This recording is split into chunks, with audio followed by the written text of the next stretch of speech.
1888. Come here, honey. I want to talk to you. Honey, talk to old friend Milo. Where you going?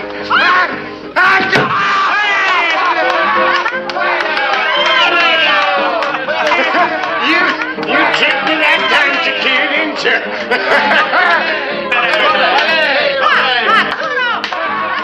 Okay, Chiquita. Here I come. All right, Wade. Game's over. Well, you're kind of far out of your way, aren't you, Sheriff? Just far enough to get you. Well, my ma didn't raise no fool. I'm not going to give you no argument. Not now, anyway. Say, you mind my asking what this is all about? Ask Jamie Wilson's widow. But I'm asking you. Well,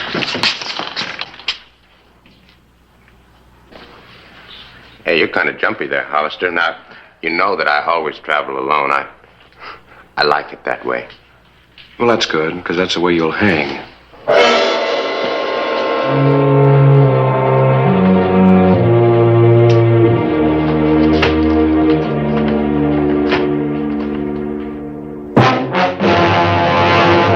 An actual account from the pages of my newspaper, the Tombstone Epitaph. This is the way it happened. In the town too tough to die.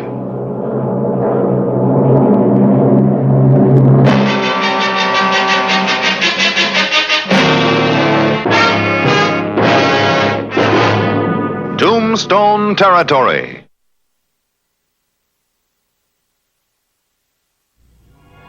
June 10, 1888.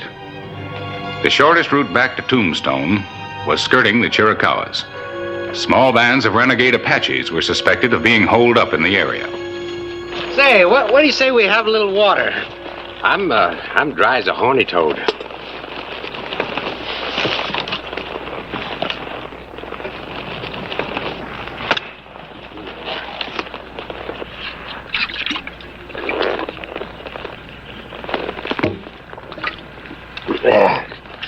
Thank you.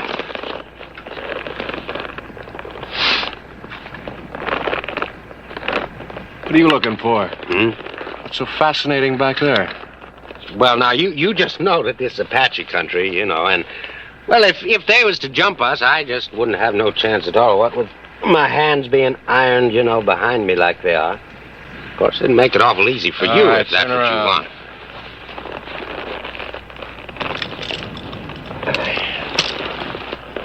Much obliged.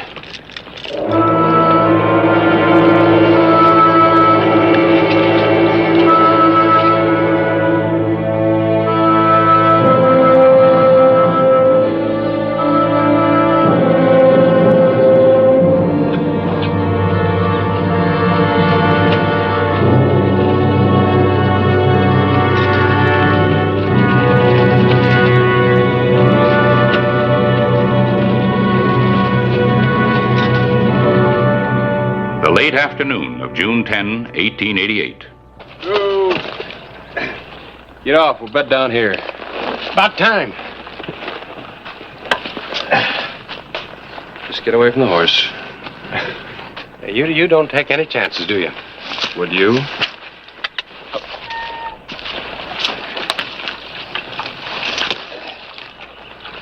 What's the matter? You still looking for Apaches? Oh, no, but a footloose blacksmith might come in handy.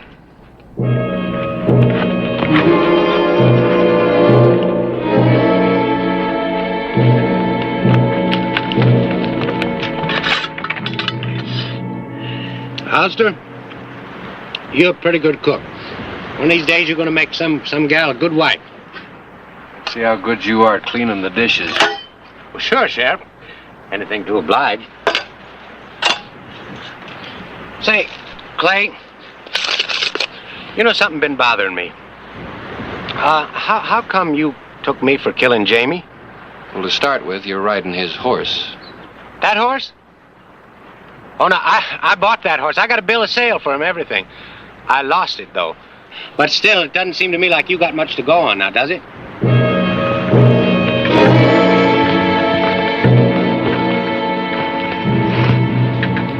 people never learn, Wade. You got a mean streak, can you? Me? Yeah. You might have gotten away with this if it hadn't been for that. I don't get you. Well, it wasn't enough for you just to take the man's horse. You had to shoot him, too. Leave him for dead. Well, he died, all right. But not before he crawled up on the road. He was still alive when he was found. And he named you, Wade. He named you Plain. That don't prove nothing. You see, Jamie always hated me, ever since I shot his kid brother. Well, I did time for that and everything, but Jamie just couldn't let well enough alone. You'll have an opportunity to tell that to the jury. But let me ask you something, Wade. You think they're going to believe you? Oh, now, what's the use of talking, huh? Hey, is that stuff ready yet? Milo!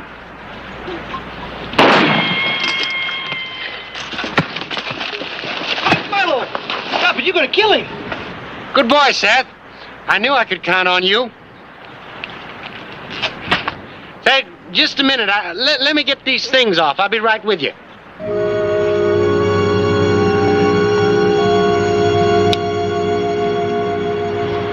You know, I got no hard feelings for you, Clay. It's just that a man's got to look out for himself first, isn't that right? You know, I never did like this kind of gun. And the barrel's too long for fast work, you know. I guess it's all right for some things, though, huh? Yeah, like murder. Here you are, Milo. Got the horses ready to travel. Good boy. Here, keep an eye on him. Oh, this is more like it. I felt kind of naked without it. Seth, you go on back to the horses. I'll be with you in a minute.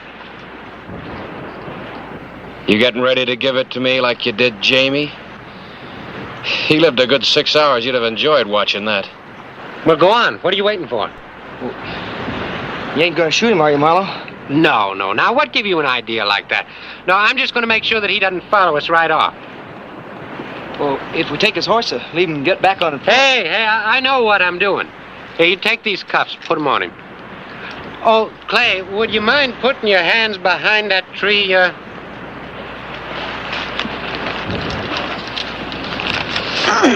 They too tight? They're all right.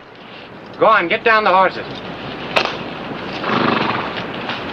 You know, come noon tomorrow, you're going to wish that I had put a bullet through you. That sun's going to cook you good.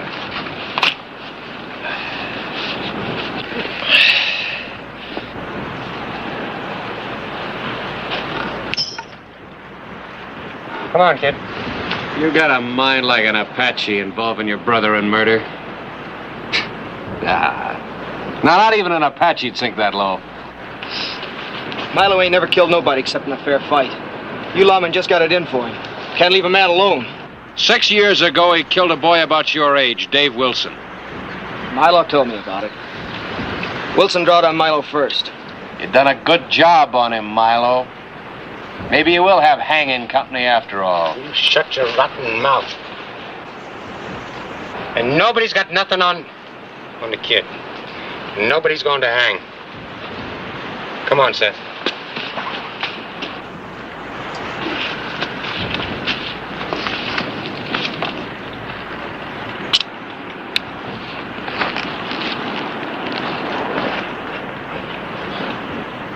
Thanks, kid. Well, come on, what's holding you? Pick up that gun belt.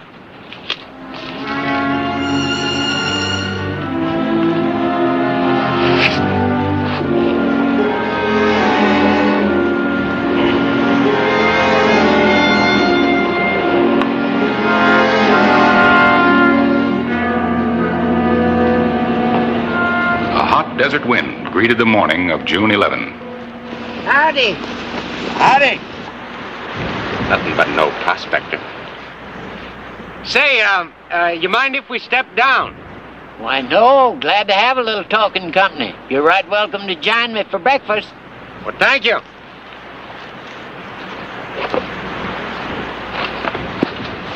You loosen the cinches on the horses. I'll do the talking.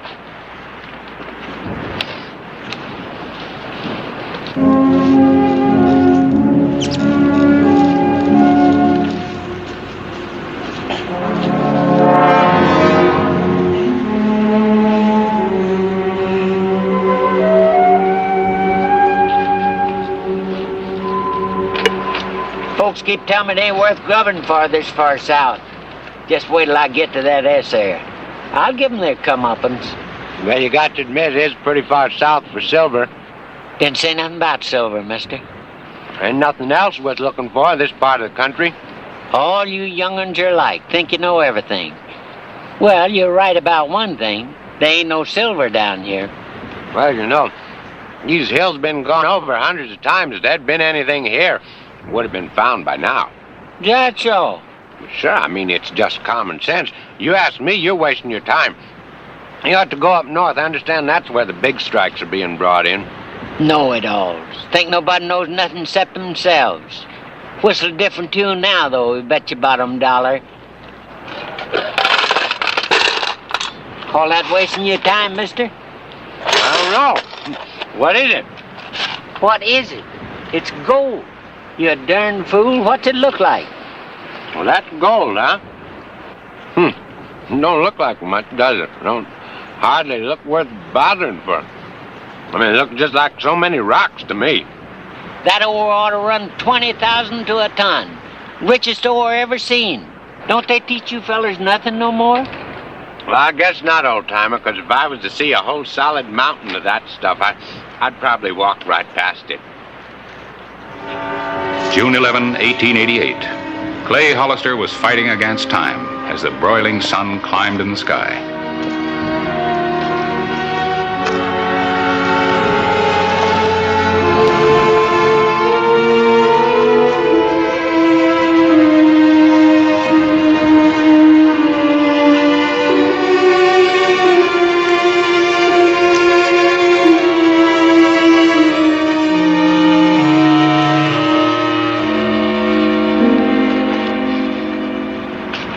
Thought it struck it rich lots of times, but something always seemed to go wrong. But not this time. Old Deed hit it for sure this time. Made sure wouldn't nothing go wrong. That's good. Nothing like being careful, is there? Hey, Seth, listen, you better go get the horses ready. We got some miles to cover. You hear what I said?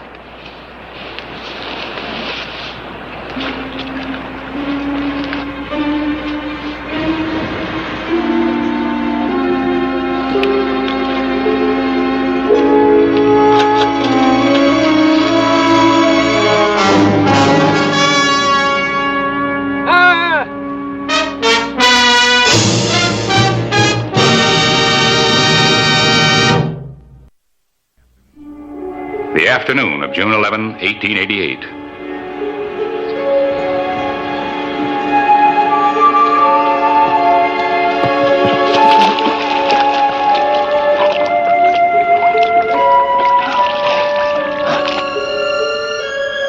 Late that afternoon, Clay Hollister stumbled upon signs of life and death.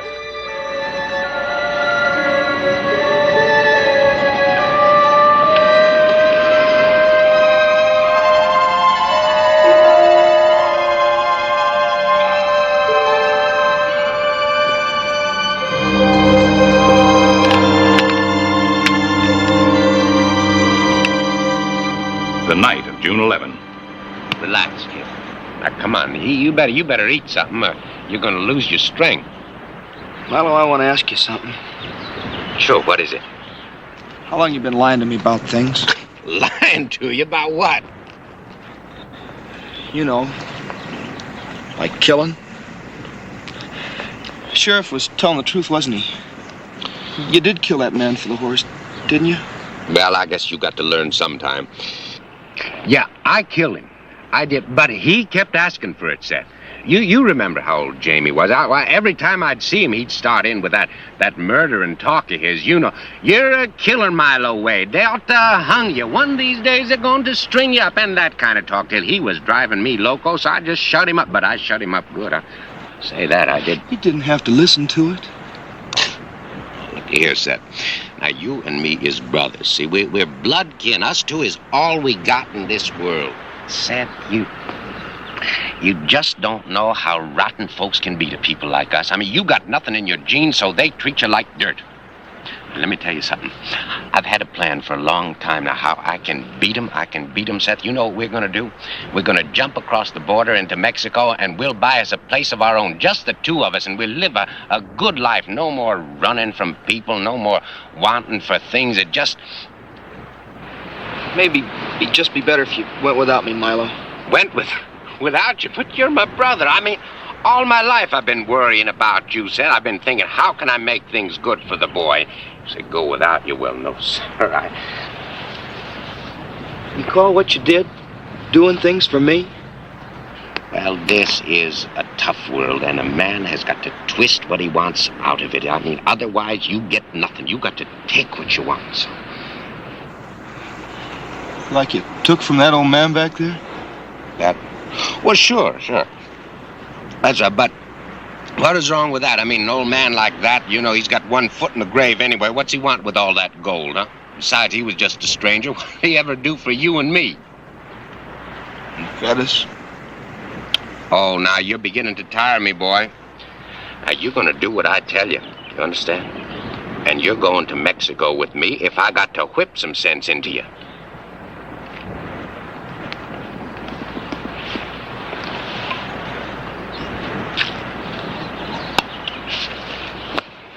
Come on, let's get some sleep, huh?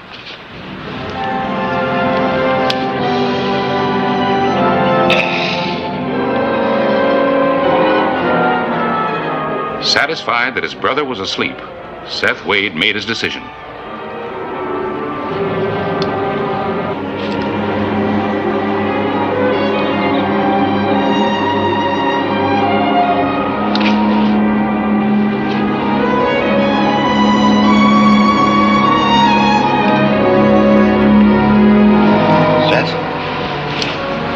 Seth, where are you?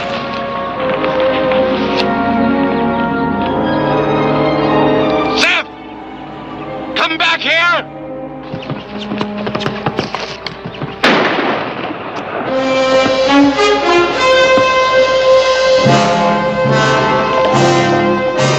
Seth? What'd I do? Seth!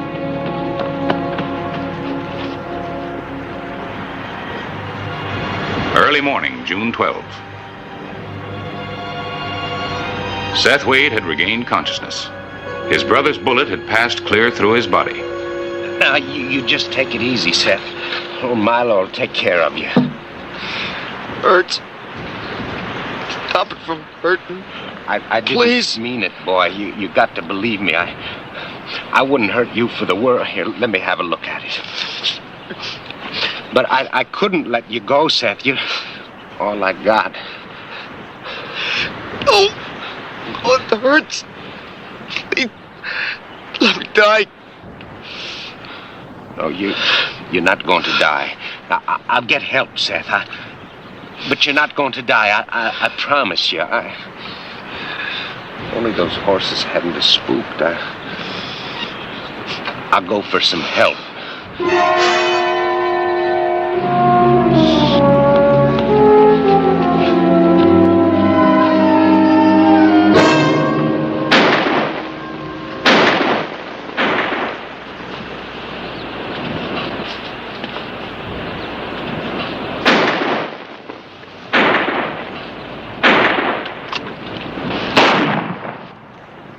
You hear that, Seth? Somebody heard my signal.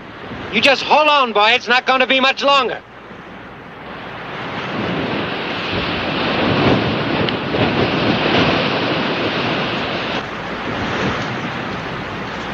All right, Hollister, that's far enough. Now drop that rifle. Get off of that furrow. Come on up here. I can talk to you. Come on. I don't know how you got loose, but right now I'm glad you did. Now that's far enough. Now listen to me. Seth got himself hurt. You know anything about doctoring? A little. Good. I hope for your sake you're not lying. He's over there.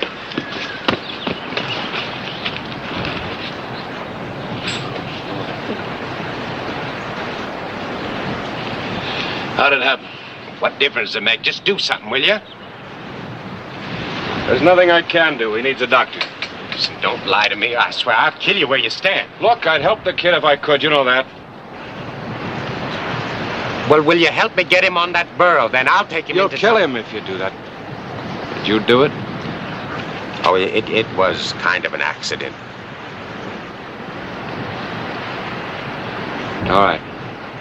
There's a doctor in McNeil, 15 miles from here. There is? Well, maybe I could make it. If you do, the first man that sees you'll put a bullet in you.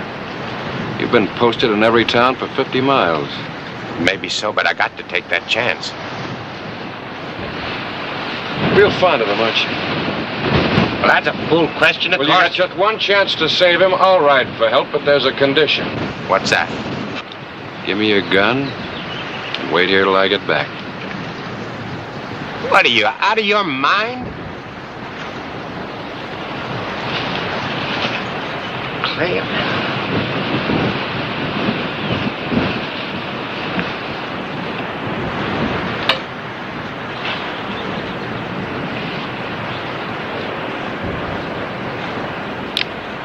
All right.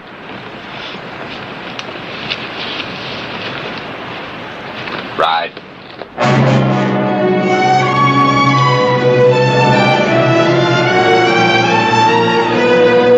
June 17, 1888. After 8 days on the desert, Clay Hollister had returned with his prisoner. Well.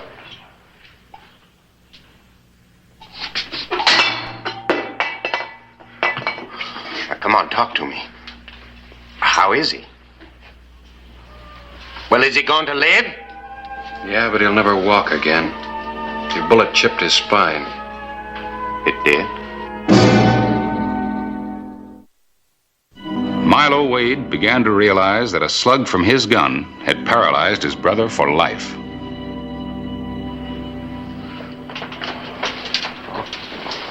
It was all his fault. I didn't mean to shoot him. Why, everything I ever did was for that boy. Everything. Does he appreciate it? No. He looks at me like I was some kind of dirt, and then while I'm trying to sleep, he goes sneaking off. That's what he does. Well, good for him. Maybe now he'll learn to appreciate what I was trying to do. What did you do for him? What was I trying to do? I'll tell you what I was going to do. I was going to peddle the old man's claim, and then we was going to go down to Mexico and buy us a little place of our own, just the two of us. Now somebody else going to be enjoying all that gold. There wasn't any gold, Milo. What are you saying? Old Dietz' ore was just iron pyrite, like all the other claims he made. No, Hollister, I saw that gold with my own eye. It was bright yellow gold it was. Dietz was an old man. Sometimes they get a little childish, living their dreams. Well, Dietz was like that. Yeah. Always dreaming, always making the biggest strikes. They were always iron pyrite. Yeah, but I mean, it was yellow. I mean, iron isn't yellow. Iron pyrite is. That's why they call it fool's gold. Fool's gold? Fool's gold? But, well, ain't that something? All of that for nothing? For fool's gold? Well, that's some joke on me, isn't it, Hollister? Fool's gold. Whistle me up a memory, whistle me back where I wanna be, whistle a tune that'll carry me to Tombstone territory.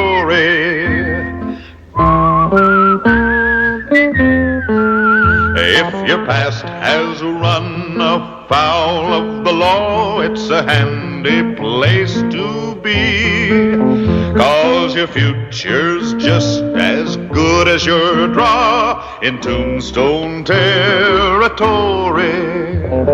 Whistle me up a memory, whistle me back where I wanna be, whistle a tune that'll carry me to Tombstone territory.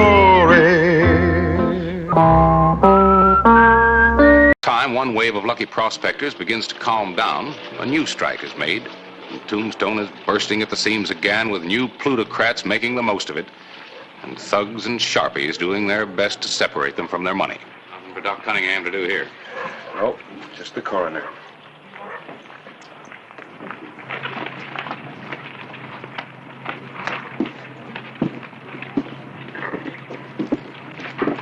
It's getting too common to even make news for you anymore, isn't it? You still think it's one gang?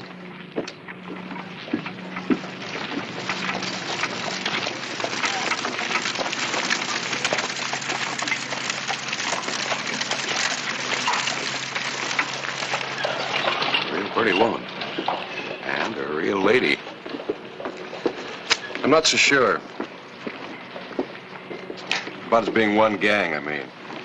Whether it's one or a dozen, they always seem to know which miner has money in his belt, which stage it's worth holding up, how exactly I'm going to ship the bullion, and they know when I'm not going to be here. Tombstone territory.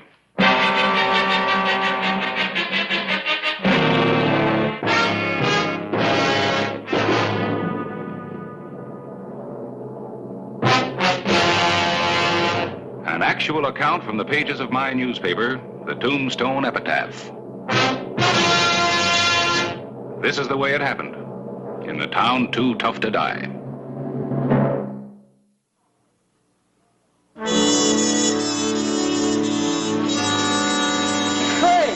Clay Hollister. Jack.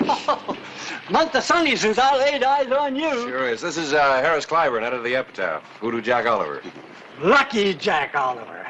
Don't want to mention figures, gents, but just twixt you and me and the lamppost, $40,000 in cold, hard cash. I hope you haven't got it on you. Not so as it'll fall out of my pockets. I've been carrying it around in my money belt. Look, nobody knows I've struck it rich, so I'm changing my style, gents.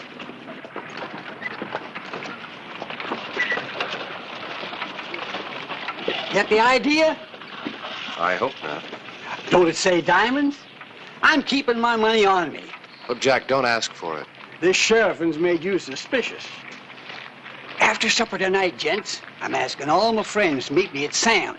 Watch me pick out my diamonds. Your friends, huh? Well, I guess we better be there. Free champagne. Well, see you tonight.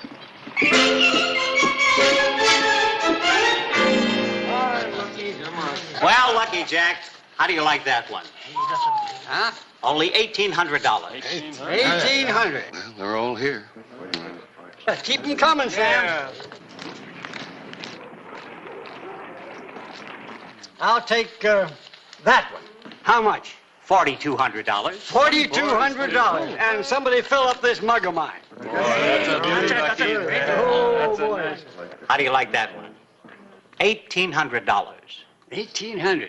Pay the man. Hey, Jack, here's the cream and the Bearcat of the lot. Just got it out of the safe. And only $10,000. $10,000? You must think I'm drunk. That's black. You gents ever hear of a black diamond? No. Lady, is this real? That's the most beautiful thing I've ever seen in my life. She must small, huh? Well, wait a minute, missus. Too bad she wouldn't stay for a little drink of champagne. Well, if the lady says so, pay the man. Yes, sir. Now, everybody to the Tivoli Saloon. Yeah, let's go. If I can get down out of here. Come on. You better leave these in Sam's safe. A man can spend $20,000 in one night, and Clay Hollister thinks he ain't got sense enough to take care of his own diamonds. Let's go. Let's go.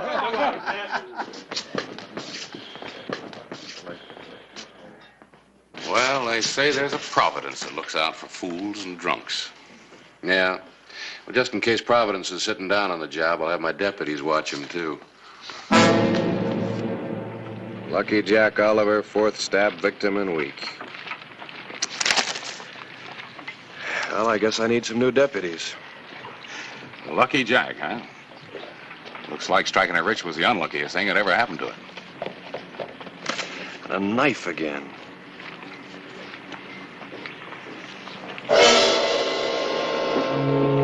Lots of knives in Tombstone.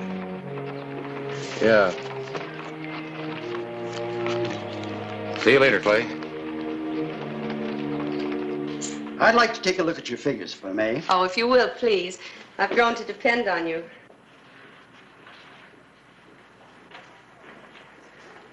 Oh, here it is. A small mistaken addition. Well, I try. And thank you for advising me about the Tough Nut mine shares. An excellent investment. I'm sure it's unnecessary to say that the information about their bullion production is quite confidential. Oh, Mr. Starr, of course. It's just that there's so many things going on around here. I know. I read about that poor Oliver man being stabbed and robbed of his diamonds. I wish I knew who took them. Well, I wish I could tell you. Thank you.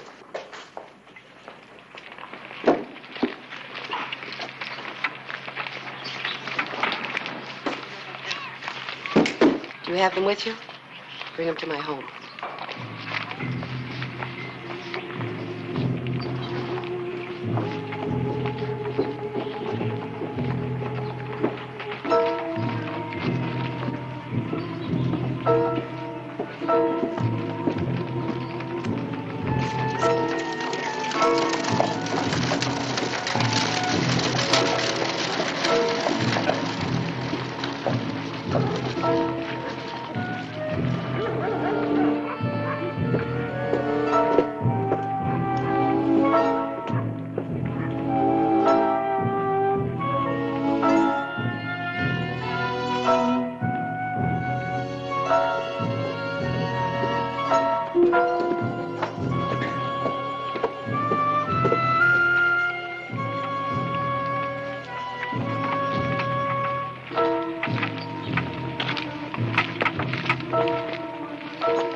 On her way out to her home, Mrs. Curtice was followed by one of Tombstone's undesirables, who in turn was followed by Sheriff Clay Hollister.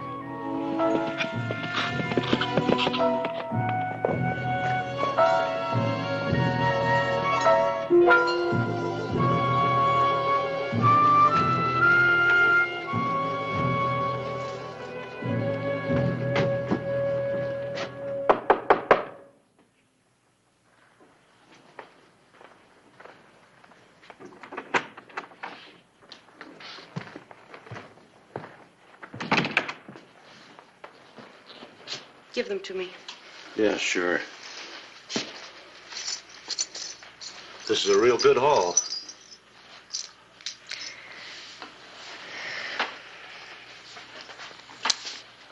Going into business for yourself, Eric?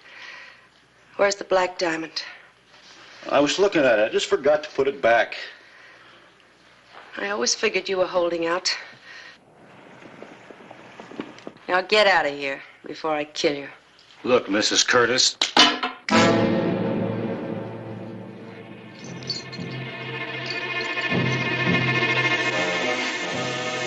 When it comes to killing, you're talking to a man who knows how. Don't do it, Eric.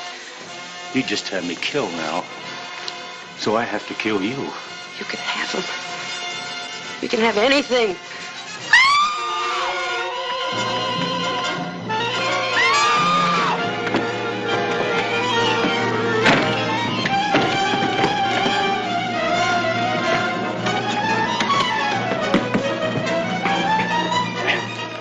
Drop it or I'll break your arm.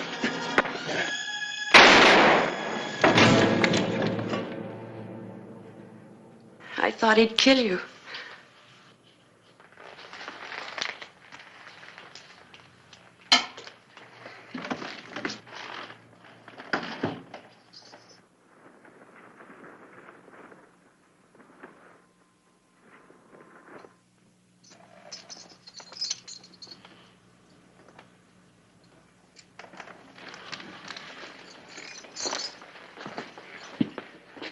You better tell me what happened, Mrs. Curtiz.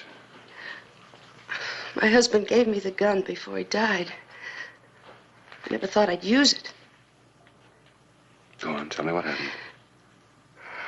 Well, he picked up my purse for me in town. And then he must have followed me out here. He broke in and then he tried to... Oh, Clay! Clay, I killed a man. I killed him. How could it happen? All right. I'll get him to the undertaker. I'll be back later. Thank you, Clay.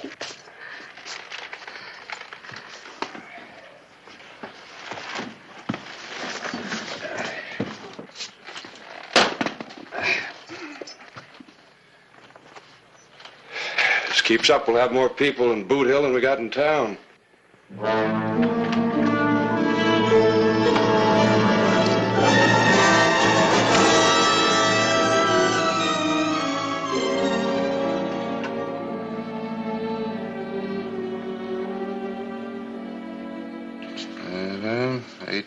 Blue-white diamonds, horseshoe setting.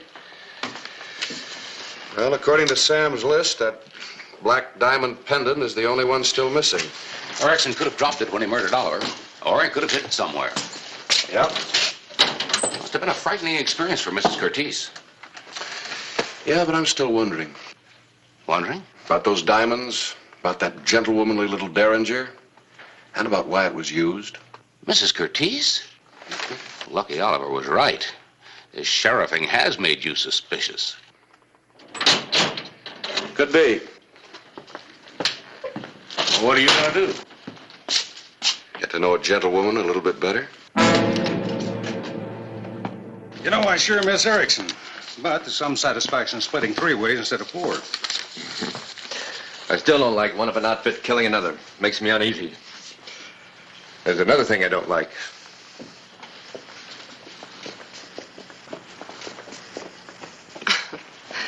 Look, Clay Hollister hanging around me is the best thing that's happened since Mr. Starr took a fatherly interest. When we take the tough nut mine Star told you about, there's going to be a lot of silver bullion wanting to be moved.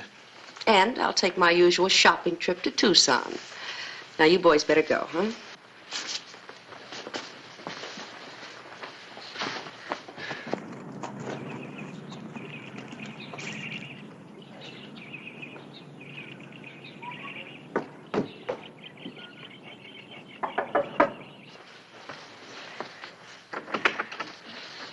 Clay, come in. Thank you.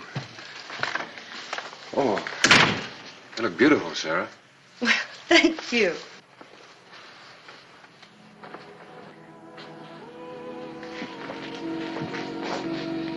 You feel like answering a few questions now? I guess so. Well, as I said, I just returned home from Tombstone and... No, I mean about the diamonds. Do you have to have all the details? Some people have been killed because of those diamonds. Well, Clay, he offered me some of them. And then he attacked me with the knife. I'm glad you told me. So am I. Because I couldn't keep anything from you now.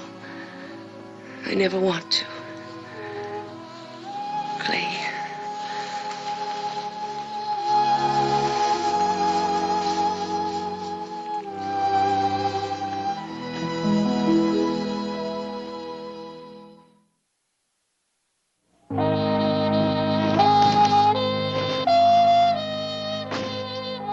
Morning of September 15, 1881. The environs of Tombstone were rocked by an explosion at the office of the Tough Nut Mine. The loss was both human and monetary. Just how many people knew that the bullion was stored here for shipment? Some of our regular investors. All of them men? No, the principal of our local school, the widow of Reverend Caleb Smith are among the ladies. Well, could I see the list, please? I'll have to go back to the bank. But they're all solid, respectable people. I'll vouch for them.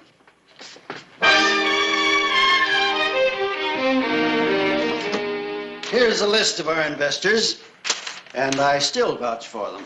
Thank you.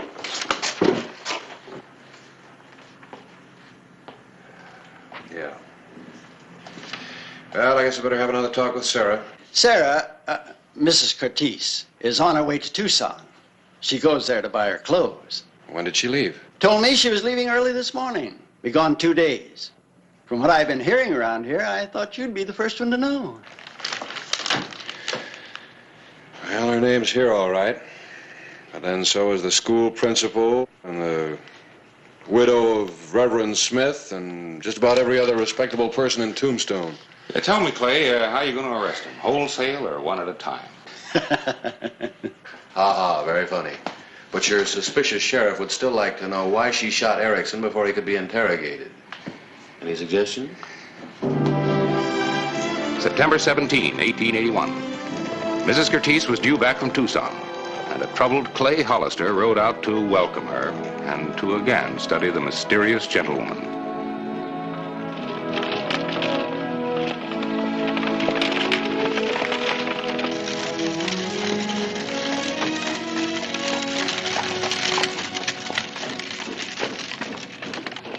Clay! What are you doing out here? I just wanted to see that you got back all right. Oh, well, come on in the house. You sure look wonderful. Well, thank you. Oh, come on in. No, I better not. I've got to get back to Tombstone. Strange things seem to happen when I'm out there.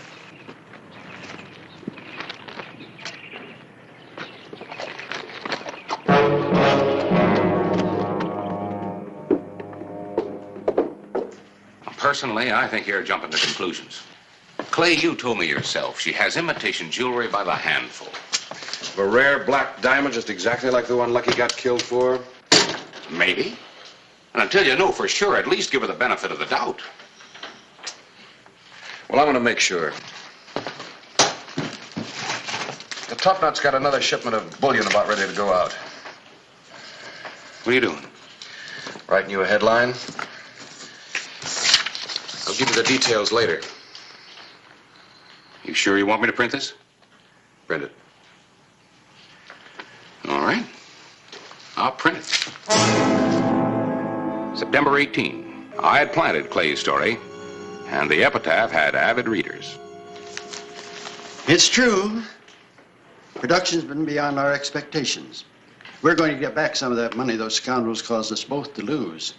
But I can't understand the editor printing this story. Every detail is here. And the sheriff made a particular point on keeping this shipment secret. Clay Hollister? Mm-hmm. Well, thank you for relieving my mind about the loss from the holdup. Oh, anytime, you know. Thank you. The night of September 18. Clay, what's troubling you? Oh, nothing. Clay, dear.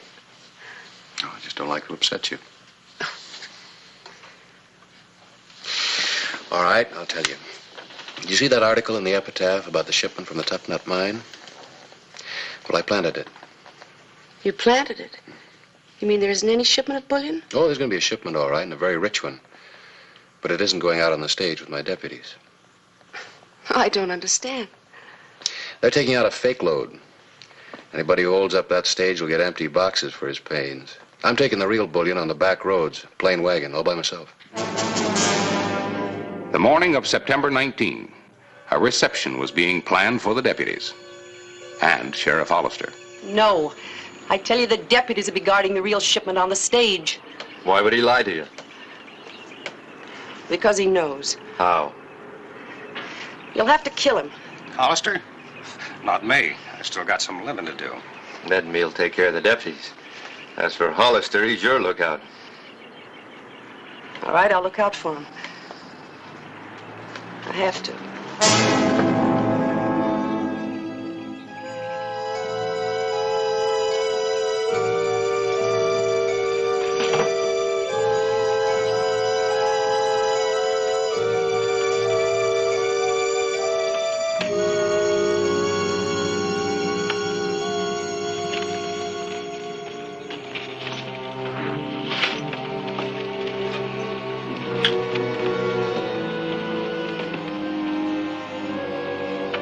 Good luck.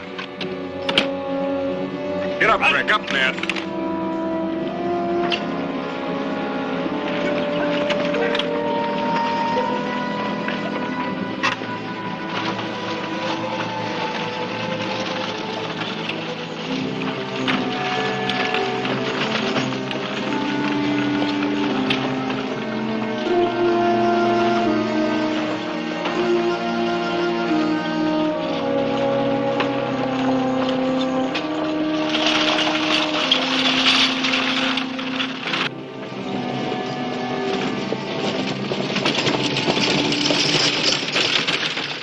That ought to do it.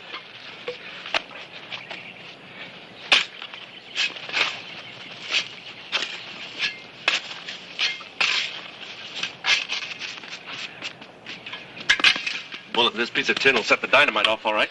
All we gotta do is wait for him to get to us now. Come on.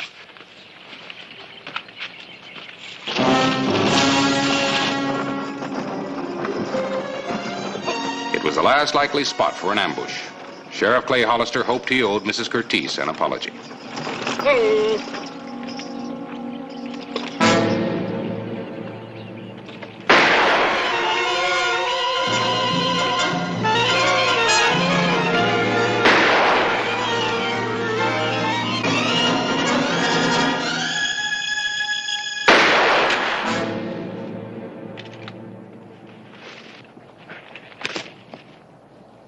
Sarah. Oh, Clay. I'm sorry, Clay. Yes, so am I. Well, I guess you'll live. I'm not so sure I want to. I don't like jails. Clay, I didn't believe you about the bullion. The boys are at Mule Mountain, waiting to ambush the stage. Dynamite. Well, thanks for telling me. I wish I'd told you a lot more sooner. I'll send a doctor back for you. Clay, I'm glad I missed.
I won't fire until I get right on top of that piece of tin. And all we gotta do is find the right pieces. First, you better pick off any deputies the dynamite don't get.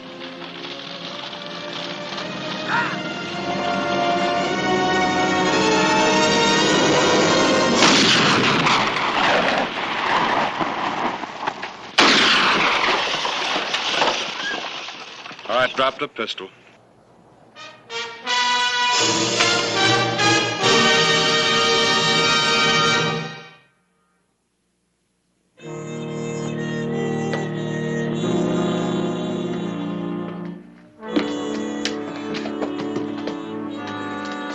Thank you. There must be thousands of dollars worth of stuff down there, besides these. Plus what they'll recover from her Tucson go-between. They've already arrested him. Yuma Prison. She was such a gentlewoman, I can hardly believe it. It wasn't easy. For me either. I'd have given a lot not to believe it. Maybe even one of these.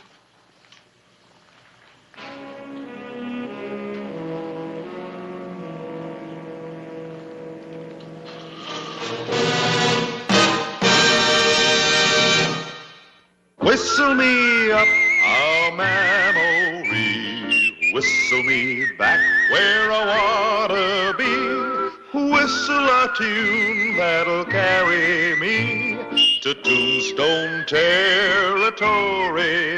If your past has run afoul of the law, it's a handy place to be. 'Cause your future's just as good as your draw in Tombstone territory. Whistle me up a memory. Whistle me back where I wanna be, to Tombstone territory. Disappeared.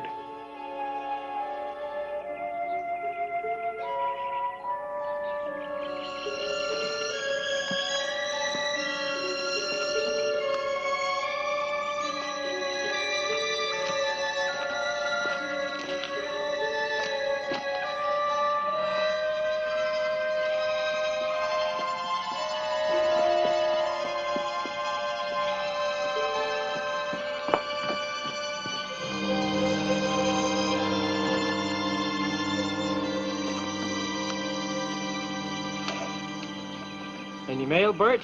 Just your pension check. It's a good thing we get that check of yours every month. We wouldn't be able to operate this hole.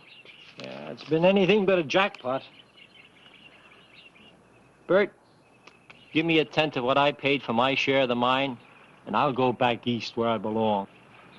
Deal's a deal, Cooley. We'll hit pay dirt. I'm tired. I want out. $300 a month for the rest of my life? What do I want with more? I'm getting out if I have to give it away. You ain't running out on me. We're partners. Not in this yarn. I'm leaving, Bert. I won't hold it against you for misrepresenting the mine. You ain't going nowhere. What are you going to do? I figure to collect $300 every month. Now, give me that check. You can't cash my checks. I can write your name as good as you can. Sheriff Clay Hollister was returning to Tombstone. He heard a distant shot. Could have come from any one of the wild canyons. Many mule deer in the mountains. It could have been a hunter. He rode on.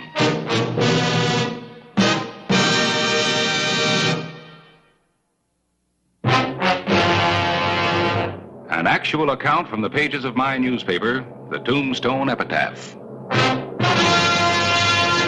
This is the way it happened, in the town too tough to die. Tombstone territory.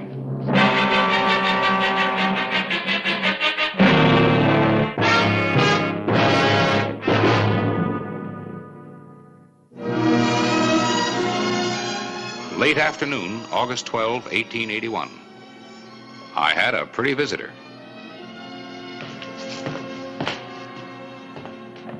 Oh, Clay! Clay?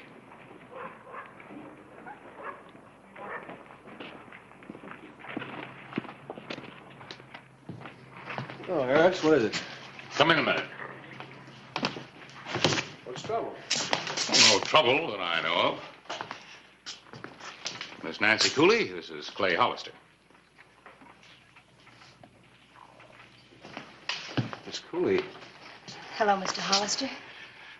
Miss Cooley just came west from Philadelphia to locate her uncle, C.J. Cooley. Oh? He's my only living relative. He came to Tombstone for his health. How is he? Oh, well, I haven't seen him recently. He spends most of his time at the Jackpot Mine. He seldom gets into town. His partner, Bert Foster, usually gets the supplies and picks up the mail. What kind of a man is Mr. Foster?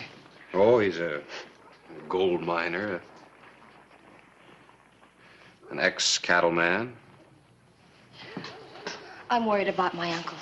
He hasn't been answering my letters recently. Well, that is kind of funny. I've heard him speak of you many times, how he'd like to do something for you if things went well. Have they? Well, sometimes old Mother Earth doesn't like to show us where she keeps her valuables hidden. Mr. Hollister, can you help me get to the mine? Well, I'd be glad to, but it's quite a distance. It's a little late to start today. I'll get a rig and pick you up tomorrow. Thank you both. I'll be at Russ' house.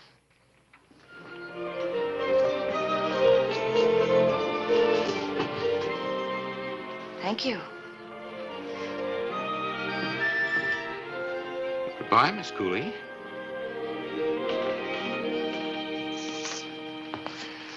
Ex-cattleman. Well, I guess there's no point in telling her that you arrested Bert Foster for cattle rustling a couple of years ago. No point. Besides, nothing was ever definitely proved. A lot of dirt never gets cleaned up. Bert never forgave you for that. I never forgave myself for not getting him convicted. Be good seeing Bert again. It'll be good to see Nancy again. Beautiful girl.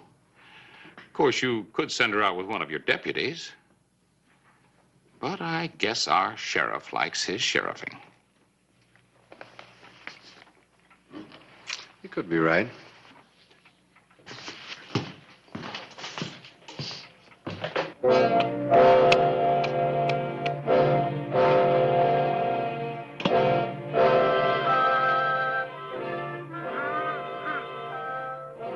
Cheated you, you old buzzard.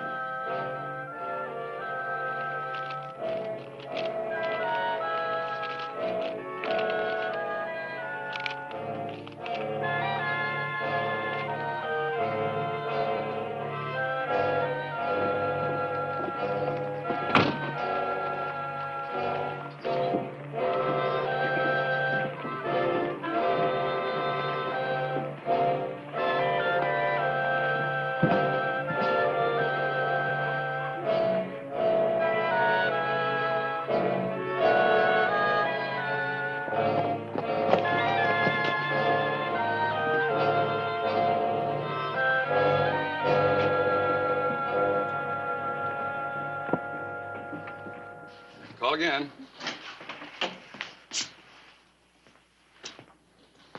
You back again so soon, Bert? Had to come in for old Cooley. Fill this. Yeah, usual sack of flour and sugar, work pants size 38, pound of jawbreakers. Cooley and his sweet tooth, eh? And a box of 45s. And a box of 45s. I'll get it together. Hello, Bert. Just coming out to your place. What for? Cooley's niece is in town. She wants to see him. I never heard of any niece. I thought I'd take her out. Well, if she wants to see old Cooley, she'll have to wait till he gets back from prospecting. Maybe a week, maybe longer. Oh? You're not working the jackpot? Well, that's none of your business, Sheriff. But it ain't unusual for old Cooley to go out looking for new diggings. Here's everything on Cooley's list, Bert. Jawbreakers and all. Jawbreakers? Cooley has them set out by the bushel. Well, Bert, what do you want me to tell the girl?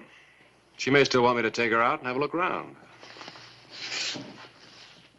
Don't, Sheriff. If you don't stop meddling in my affairs, you may just give me the excuse I've been looking for.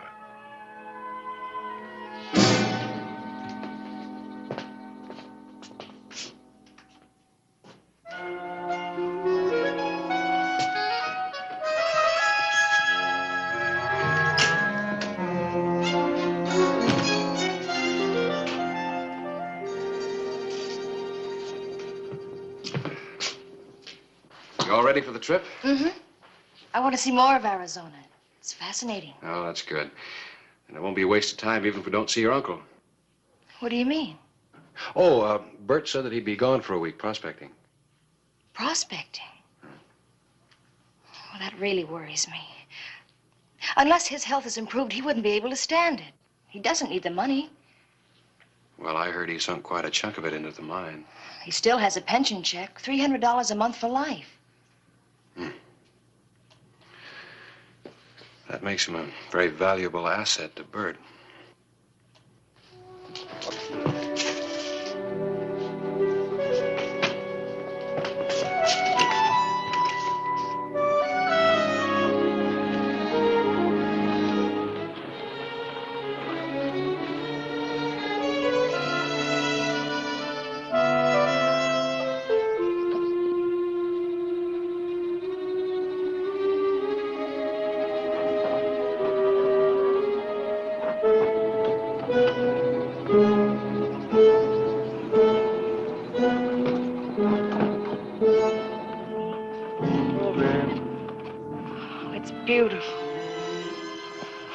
sign?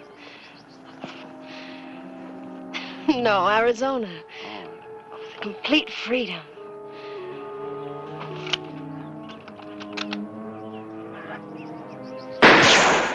Hop, babe, hop. Come on. Hop, hop, hop, hop. Oh, babe. Could be he doesn't know who we are. You stay put.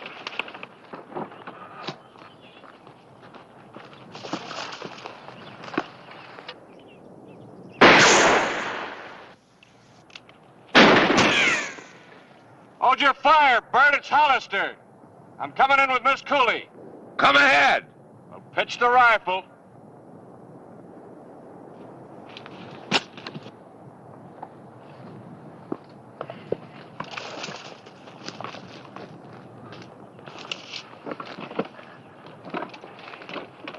What's up, babe?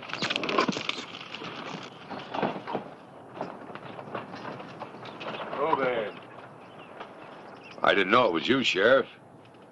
You could have got yourself killed just like any other trespassers. Well, you're either a bad shot or you're lying. Has my uncle returned? No. I told you it'd be a week, maybe longer. Maybe you'd like to leave a note in the bunkhouse, Nancy. I'd love to. Go ahead.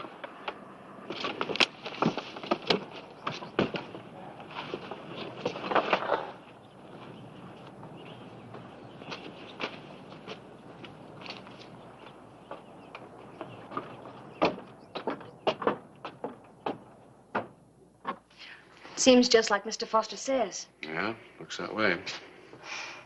I guess I'm foolish to worry about my uncle. We better get back to Tombstone after I have a talk with Bert. Clay, why doesn't Mr. Foster like you? Well, we had some trouble one time. Come on.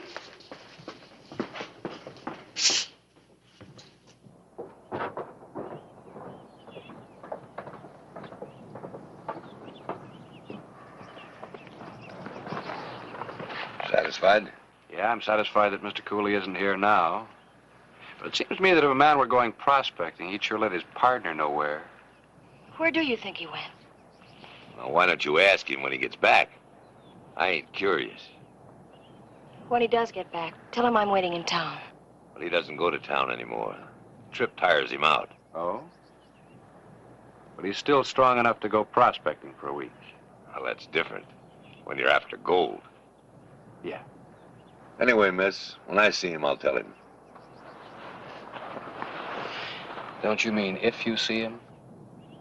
What are you trying to say, Sheriff?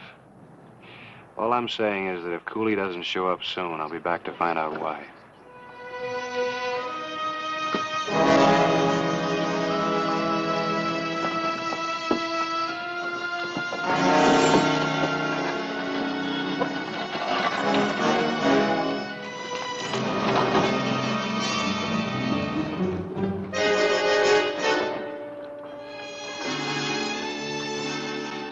August 15, 1881. 2 days passed with no sign of C.J. Cooley. Hi, Harris. Clay, I've become very interested in Nancy Cooley, too. Oh? Well, after all, I am a reporter. Yeah. Look at this. I asked her to let me see the last letter she received from her uncle. And I thought there might be some clue. Well, nothing of real importance in any of them, just this one line. I don't know whether the jackpot will pan out or not, but I'd better stay with it as I'm getting too old to look for new diggings. Yeah, I see what you mean. So you're a pretty good reporter. Yeah, I know. But Bert Foster isn't telling all he knows. Yeah, I'd already figured that out. Let's take this over to the bank.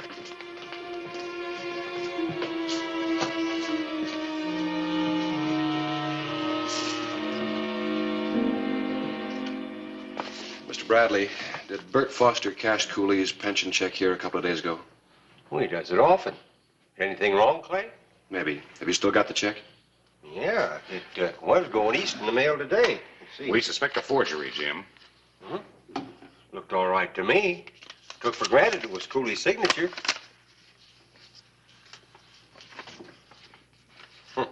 What do you think now?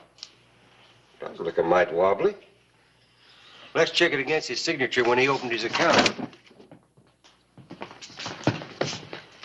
Here someplace. Here it is.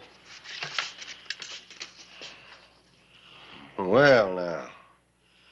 Does look kind of fishy at that. That's enough to go on. Had we better tell Nancy what we suspect? Oh, his niece.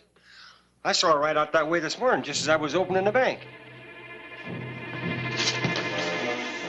Clay reasoned that if Bert had murdered Cooley, he wouldn't hesitate to kill Nancy. Gravely concerned about her uncle, Nancy Cooley had rented a horse early that morning and started for the mine alone. She had a good 3-hour start when Clay rode out in a race against time and death.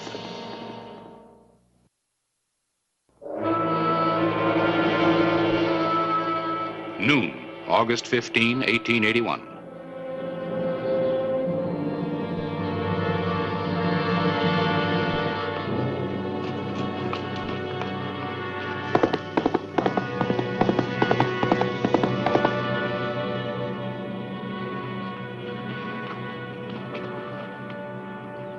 Where's the sheriff? Well, I thought it best to come alone. Knowing there's bad blood between you two, I didn't tell Clay I was coming. Mr. Foster, I've got to know about my uncle. I told you he ain't here. But you must know where he went and if he's all right. Just what are you after? His money?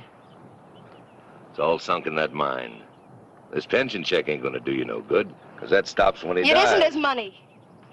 I came west to be with him, to help him if he needs me. I don't reckon he needs you. He does if he's ill. Old Cooley's the last one in the world who would need a doctor. Why do you laugh?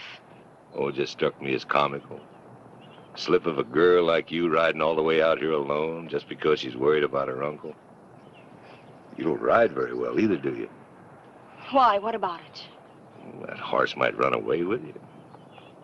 You'll get lost. Miss Cooley, how would you like me to take you to your uncle? That's why I'm here. Can't do no harm. Tell you what you do. You go in the bunkhouse and get that sack of jawbreakers while I get a canteen of water.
Sure took your time. I was looking for anything else my uncle might need. I'll put those in my saddlebag. I can manage him. You'll have your hands full with the horse. I'll manage if you'll help me up.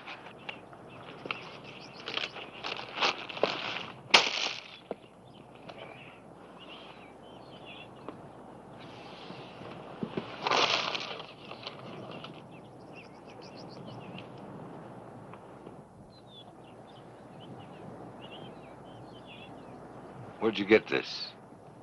I thought my uncle had forgotten it. Old Cooley never used a gun. I even forgot he had one.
much farther? It won't be long.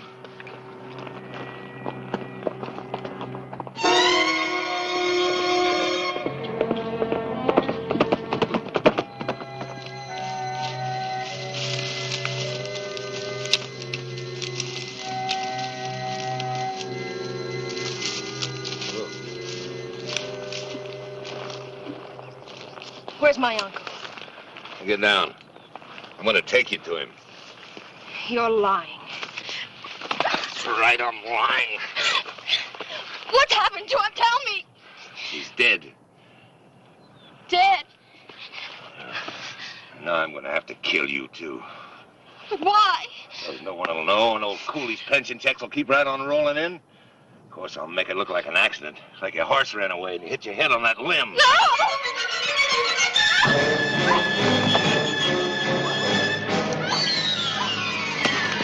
Let it go, Bert!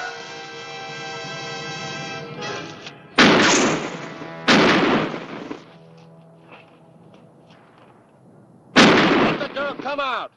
Come in and get her. You've already got a murder charge against you, Bert. You can only hang me once.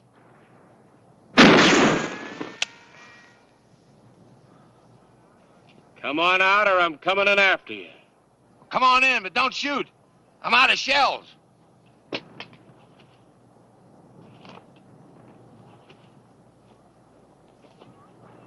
Look out, Clay. He has another gun.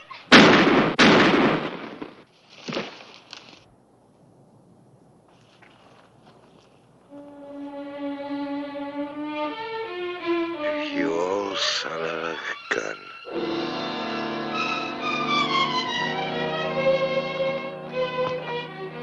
Thanks.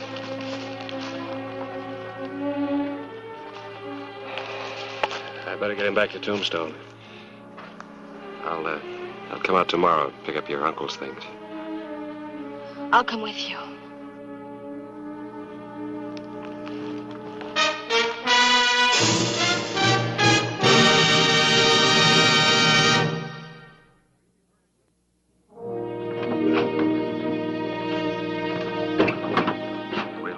Have to get Cooley moved up to Boot Hill.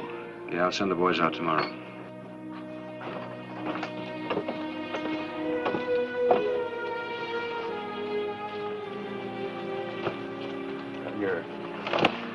Your uncle always said he wanted to do something for you, but I'm afraid he didn't leave very much, just these and a jackpot without any gold in it. He did something for me. He brought me to Arizona. Do you really like it?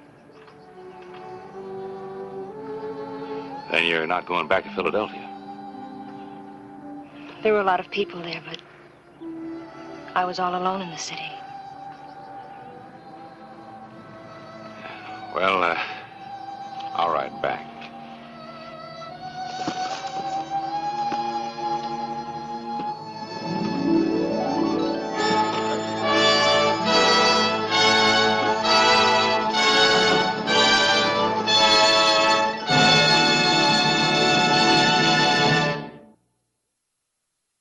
Whistle me up a memory, whistle me back where I wanna be. Whistle a tune that'll carry me to Tombstone territory. If your past has run afoul of the law, it's a handy place to be. 'Cause your future's just as good as your draw in Tombstone territory. Whistle me up a memory, whistle me back where I wanna be, to Tombstone territory. I'll cover you. You'll do what? I'll tend to the horses. Now get out of sight.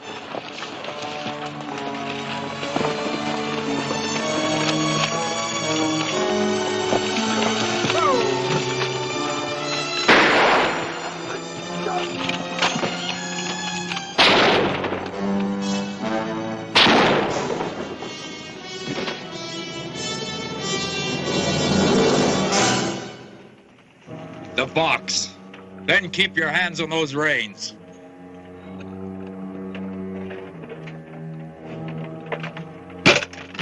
You inside. Get out here.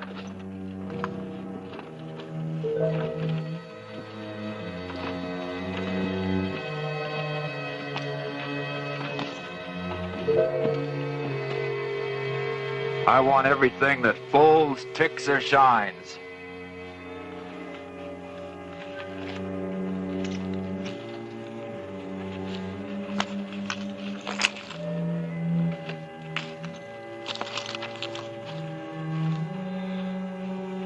I said everything, including that book. I'm a journalist. These are my notes. They can't be of any value to you. I don't want no stories. Just hand it over.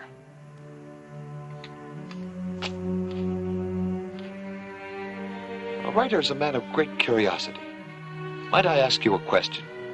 Ask it. When you spend this for whiskey, does it taste of blood? Any other questions? All right, climb up.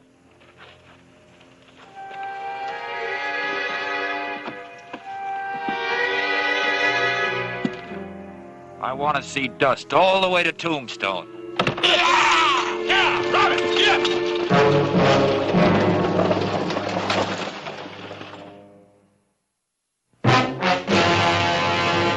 An actual account from the pages of my newspaper, the Tombstone Epitaph. This is the way it happened, in the town too tough to die. Tombstone territory.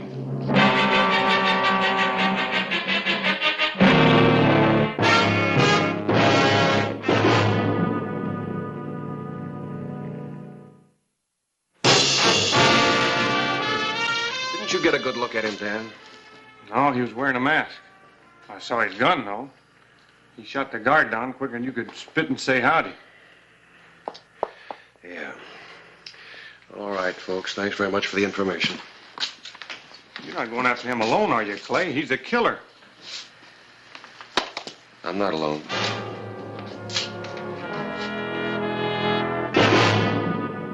Did you have to pound that gun into my brain? It was your idea, mister, so you could write about holdups and outlaws. All right.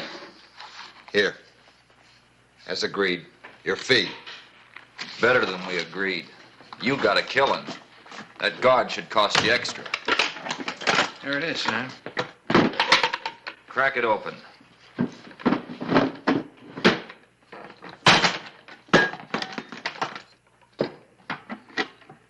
Busted flush, Sam. It's almost empty.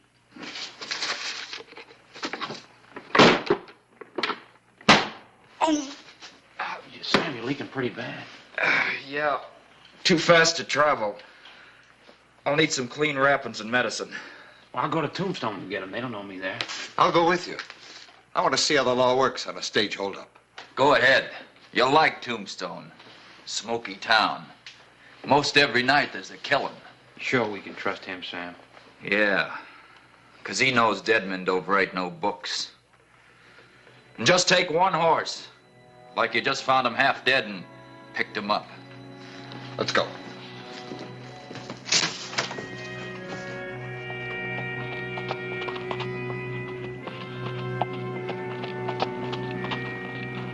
Rider coming. Sheriff, I saw a flash of his badge. Get down and lead the horse. I'll do the talking.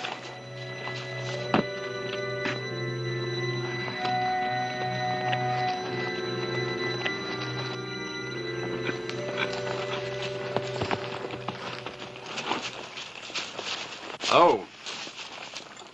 You fellas mind telling me who you are? My name is Pell, Sheriff. J. Pell from Philadelphia. You the rider that was pistol whipped after the stage holdup? That's me. Oh, this is Tim Grannis. He happened along and picked me up out of the dirt. It was horrible, Sheriff, seeing a man shot down like that. I'd like to work closely with you on this case, if you'll allow me, sir. Give our readers back east a real-life picture of Western justice. You were within arm's length of the killer. When I get back to the office, you come in and check over the wanted posters. Certainly. Anything I can do to help. Good enough. Ride easy, Sheriff.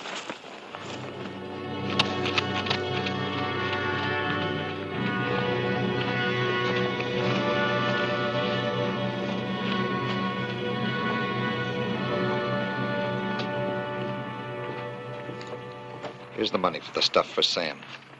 I'll meet you in Lordsburg Sunday. I need more money than that, friend. I paid Sam in full. This weed has been tumbling since it left Yuma prison. Time it had some fun. Played a little cards. I'm waiting, pal. All right. Here.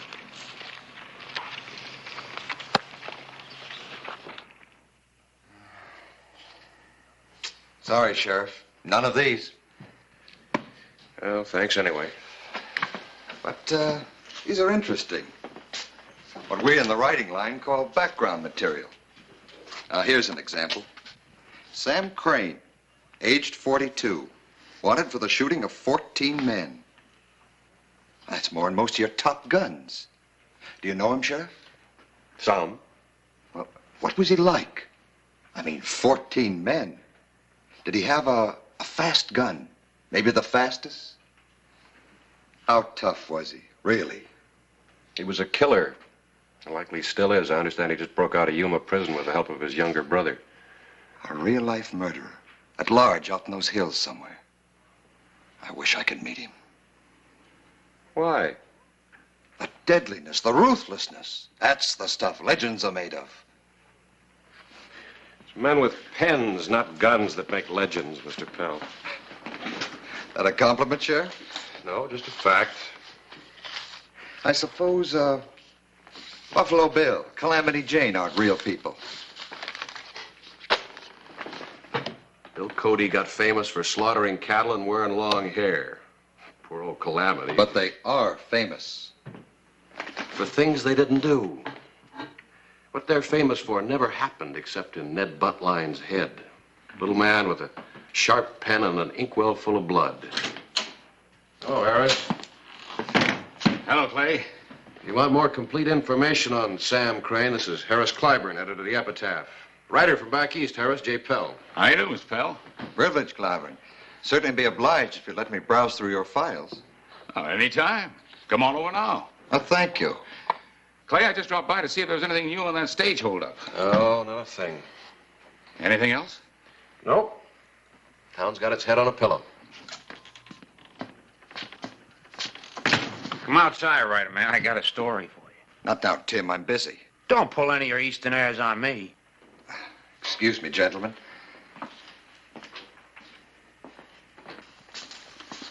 Come on, Tim. Let's go.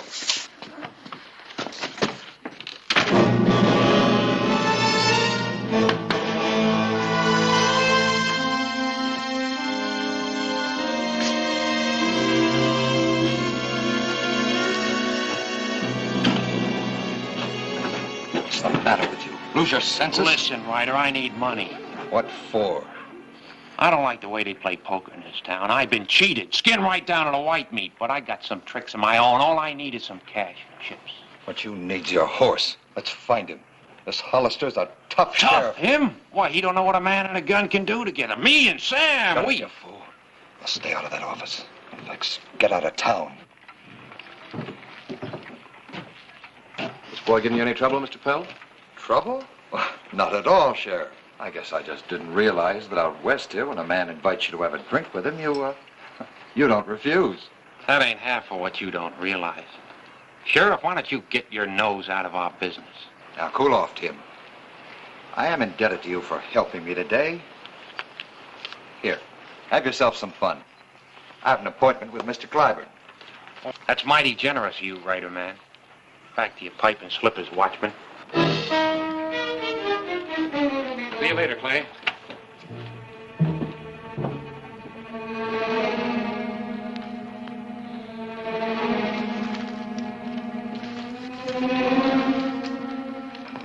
Did you find what you're after? No, I haven't found much I can use at all. Frankly, I'm surprised at your, rather colorless reporting. I'm running a newspaper, Mr. Pell, not a paint shop. But Sam Crane's killed 14 men. He can't be the kind of cowardly shadow you've described. He's got to be a dangerous killer. Oh, I didn't say he wasn't dangerous. Cholera, dynamite, and rattlesnakes are dangerous. Well, you mix them together and put boots on it, you got Sam Crane. But it must take courage for Crane to kill. Courage? It doesn't take courage to kill.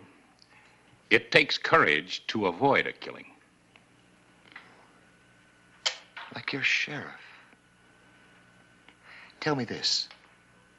Has anyone ever done a story on Clay Hollister's life for the Eastern papers? Never? How do his gunfights stack up against Crane's?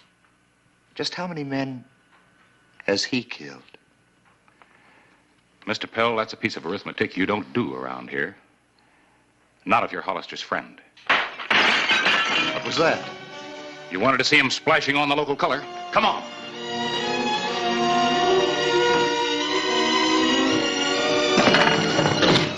What's the matter, Tin Horn? Won't you fight for your money? I haven't got a gun. Well, I never saw a gambler yet that didn't carry a gun. Somebody take him to some hardware.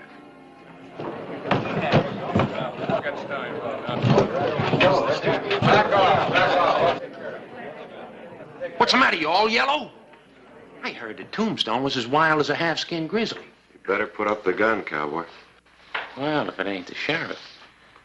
Put up the gun or I'll jail you. Maybe, maybe not. Maybe you can't climb over bullets.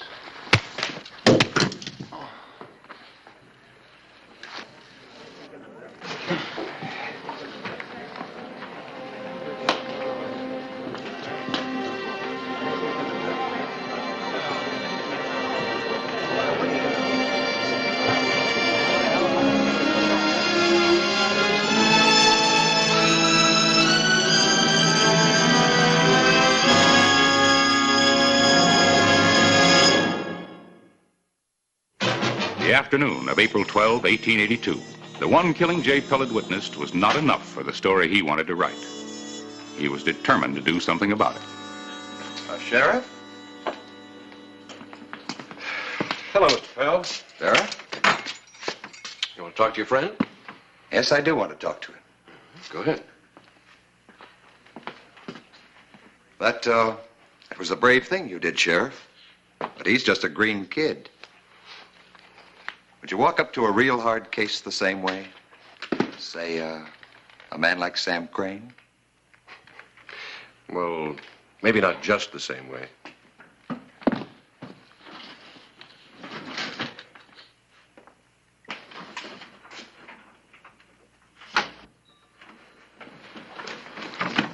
You gotta get me out of here somehow. I'm tired of scrubbing up these jail floors. Take it easy. You're only going to be here for a couple of days. Couple of days. Look, pal, you gotta get that medicine to Sam. Oh, I don't know these hills. I could never find that cabin again. Yes, you can. Go out the Benson Road about 5 miles. Up the big draw till you get to the foot of the hills. You'll see it. Where's your horse? Back at the granary. I got some food and medicine in a saddlebag. Hurry up, Sam may need it bad by now. What'll I tell Sam? You got thrown in jail? No. Tell him my horse fell and I jerked my knee loose. And I'll meet you in Lordsburg on Sunday. It's a pretty big jail. You may not get it all scrubbed up by Sunday.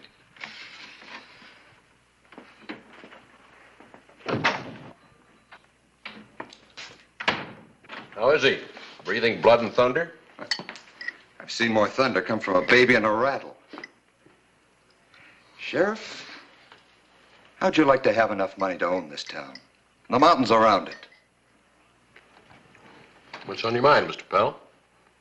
Suppose I could find out where Sam Crane is. You've got a notion where he is? Right where. He's hiding at the end of the rainbow. What are you getting at? Just this. I want to be at the end of that rainbow when you get there, in a front row seat.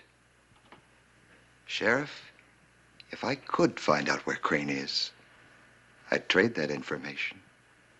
If you let me watch the killing. Who's killing? His or mine? His. I was going to write a series of articles about Sam Crane. But now I've found a man that's worth a book. You. You let me in on the Crane killing, and I'll have what I need to make you the next national hero. Me? I guarantee it. Lecture tours, star of your show, circus, travel abroad, audiences with royalty. You can become a legend, Hollister. Stop right there, Mr. Pell. Leave me alone to finish my supper. Maybe you didn't hear me right. Now listen. I heard you. And you heard me. Get out.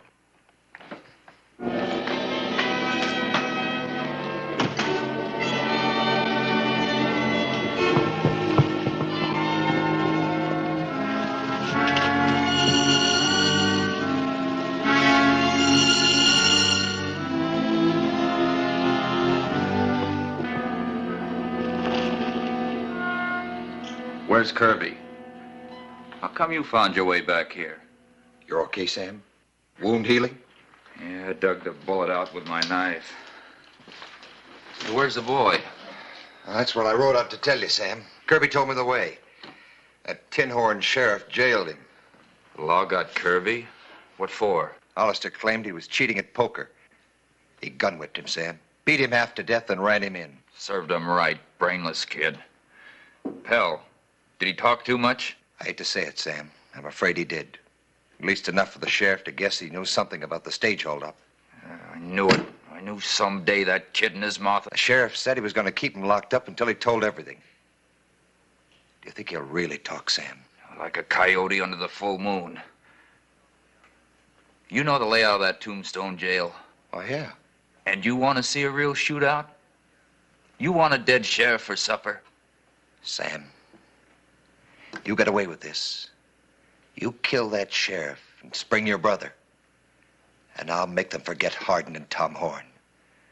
I'll make you as big as Jesse James or Billy the Kid.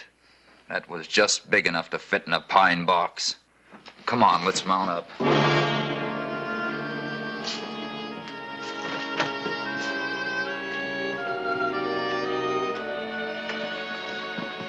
Time to go to work.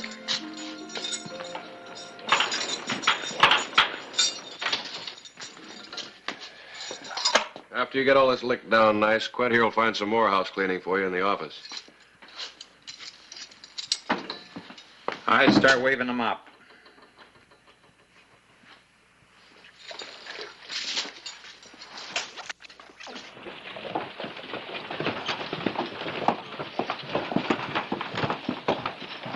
Harris, you tied the horse behind the jail? Yeah. And the boy was watching. I could see him through the bars. Good. What makes you think he'll make a break for it? Hunch? Well, why do you want him to? Boy rode into town after the stagecoach robbery with Pell. And now Pell just can't stop talking about Sam Crane. They might have some information about where Crane's hiding. You think Crane held up that stage? Whoever did it's carrying around some lead from the guard's gun. Check the boy's saddlebags. He just bought a bottle full of medicine for washing out wounds and a pair of long-nosed pliers. Pretty odd buying for a drifter, wouldn't you say? Well, why didn't you have me stake out his own horse instead of that other? Because Pell ran off with it. Medicine, pliers, and all. Quint reported it. We couldn't trail him. Well, let's hope he takes the bait. Yeah.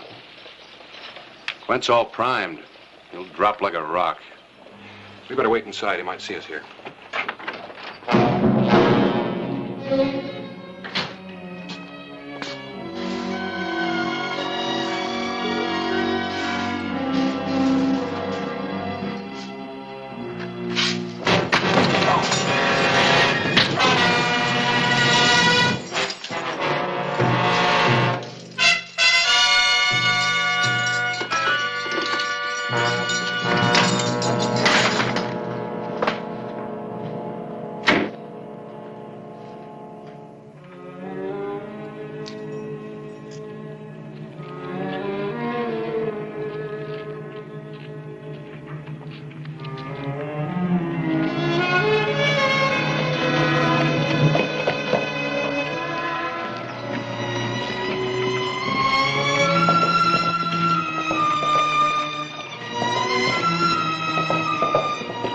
I guess I can start setting type.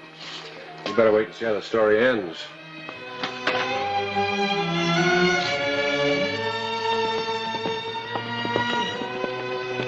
Rider coming. Take cover.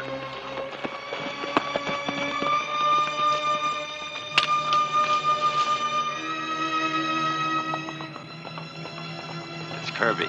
Kirby!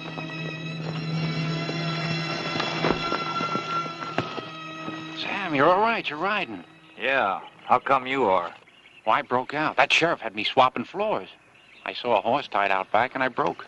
Swamping floors? You don't look beat up. Kirby, how much did you tell him? I didn't tell him nothing. Pell here says that sheriff beat your brains out, and you started blabbing. He hit me once, but I didn't tell him nothing. Remember, I'm a writer. I color up the facts some. Enough to send me straight into that sheriff's guns, trying to shoot my brother out of the Tombstone jail. Now, you're being melodramatic. Him and me both, mister, and you're right in the middle, not off the one side, taking notes. Sam, him and that sheriff were so close they could have been wearing the same hat. You came west looking for something to write. You just found it. Your death warrant. No, Sam. I swear it. I'll make you famous and rich. Don't shoot me. There's lots of ways to kill snakes. Shooting's one of them. It's Hollister. Don't shoot. You'll warn him. Get behind those rocks. We'll crossfire him.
Drop it!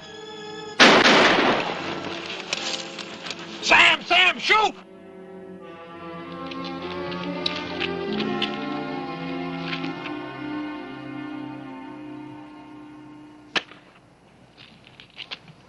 The boys quit, Crane. Hold your fire. Come in alive.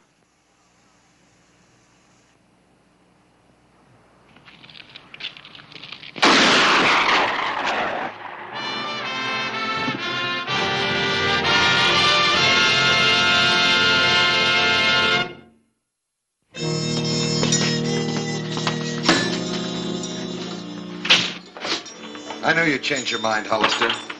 You're on your way. I'll make you a fortune. Dirty, what is it?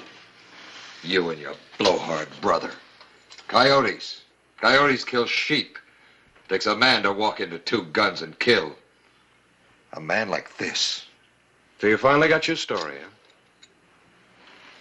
Today, in the parched hills near Tombstone, I watched a killer die. Sam Crane, the Southwest's deadliest outlaw. Sam Crane, a coward who killed for greed and out of ignorance. Well, we've got two writers around here. And then changed the part about coyotes.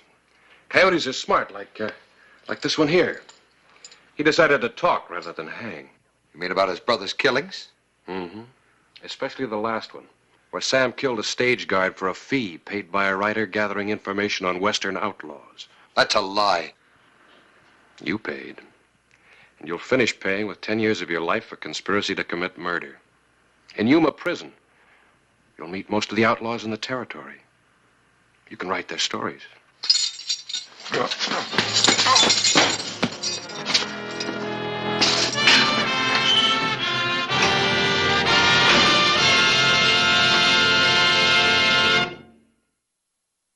Whistle me up a memory.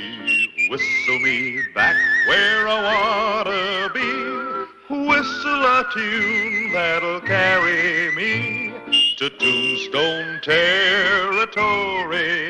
If your past has run afoul of the law, it's a handy place to be. 'Cause your future's just as good as your draw in Tombstone territory. Whistle me up a memory. Whistle me back where I wanna be, to Tombstone territory. Pound to bed.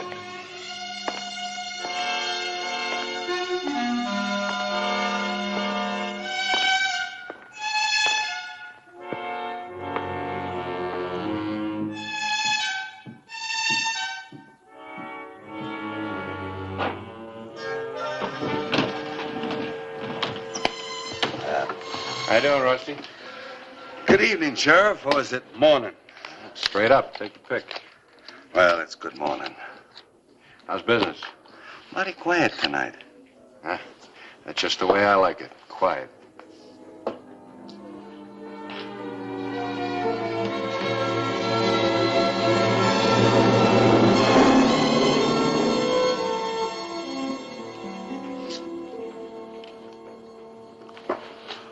Sorry, mister, but I'm closing. But I want to play.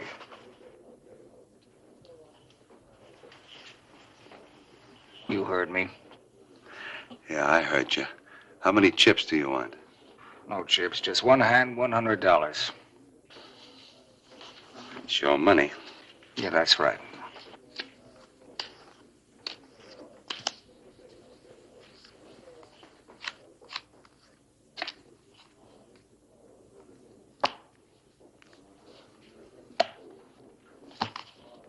What goes?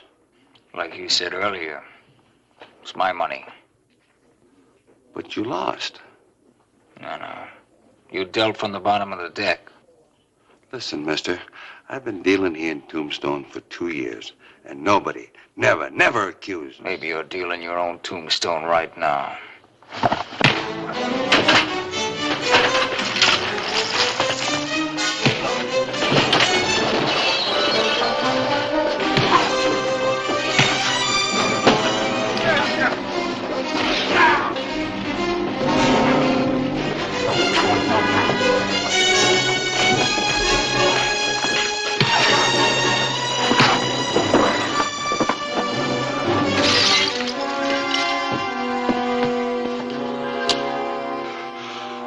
Not armed. You threw a bottle at me, mister. Bottle's a lethal weapon. Let go. Sorry, Sheriff. You caught me by surprise. You're awful eager to shoot an unarmed man. Unarmed? He tried to kill me. I know Rusty better than that. He might have tried to defend himself, but kill you? No. Well, maybe I was a little hasty. But you know how it is, Sheriff. A fellow just gets into town, people try to take advantage of him. And I've learned there's not much law in these frontier towns. Man has to shoot first and ask questions later. Not in Tombstone, Mr. Sanders. Vince Sanders. Well, Mr. Sanders, you better take a tight rein on that temper of yours. We don't like loose gunplay. What about my money? How about it, Rusty? He bet $100 and lost, claim I dealt off the bottom. You got the wrong man, mister. Rusty doesn't bottom deal. Now, why don't you just take your original bet and go home to bed? It's all right with Rusty. Sure. I was ready to go to bed an hour ago. I thought you said it was a quiet night.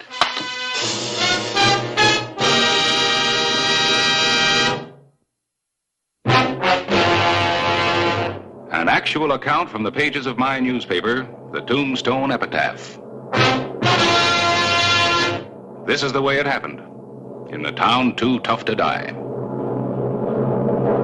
Tombstone Territory.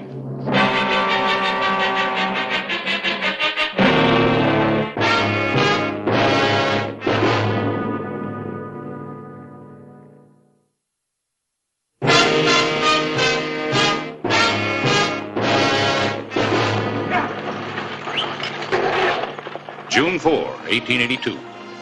The stage from Denver arrived in Tombstone ahead of schedule.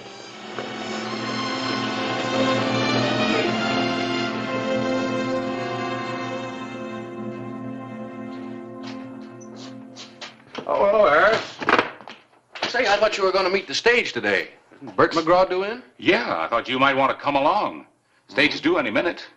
All right, that's a good idea. I can stop by Hatch's on the way back, get a bite to eat. What's wrong? Thing. Nothing at all. As a matter of fact, things are improving around here. Well, Bert, welcome home. Hi, fellas. We were just going to meet you. You two are the first to know. Gentlemen, this is Jeannie, otherwise known as Mrs. Bert McGraw. Jeannie, Sheriff Hollister, Mr. Clyburn of the Epitaph. How do you do, gentlemen? Well, congratulations. When did all this happen? Day before we left Denver.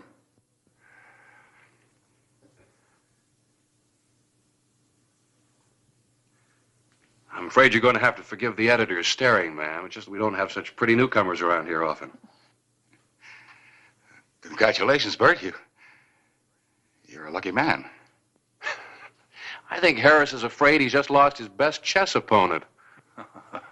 We'll still have our chess games.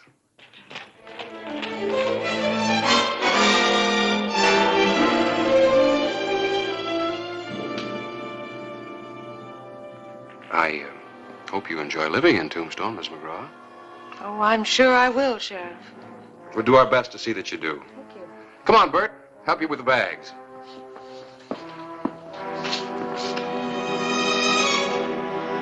Jeannie McGraw had arrived in Tombstone on the noon stage from Denver unknown. Nobody knew at the time that she was someone the town would never forget. Yeah, how about that? Never thought old Bert McGraw would get himself roped in a double harness. Yeah. Well, you don't sound too happy about it. Matter of fact, I'd say you're acting downright grumpy. Oh, yeah, I know this sounds ridiculous, but I have a notion I've seen that woman before somewhere. Oh, you've been to Denver. I don't know where, or when, or under what circumstances. But it bothers me.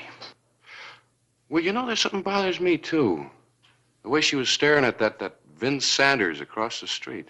Vince Sanders? Yeah. Oh, the fellow came into town yesterday. Yeah, and an hour after he rode in, he started a big free-for-all down at the Oriental. Accused one of the dealers of cheating. You think she knows him? I don't know. Probably not. Where are you going? Look for some real trouble instead of dreaming it up.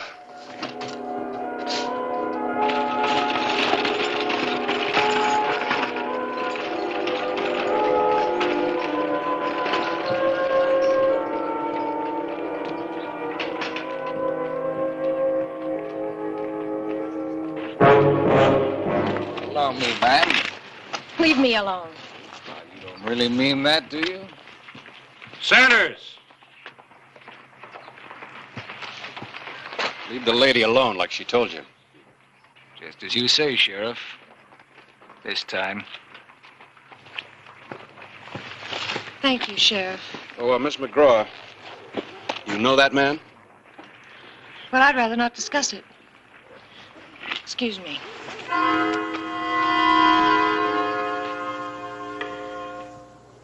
Now, this little gal I was talking about from Denver. She loved me. Wanted to marry me. But she decided she'd marry someone with lots of money. So she did. Oh, it won't last. This fella she married is old. She'll get tired of him. She's mine! She always was.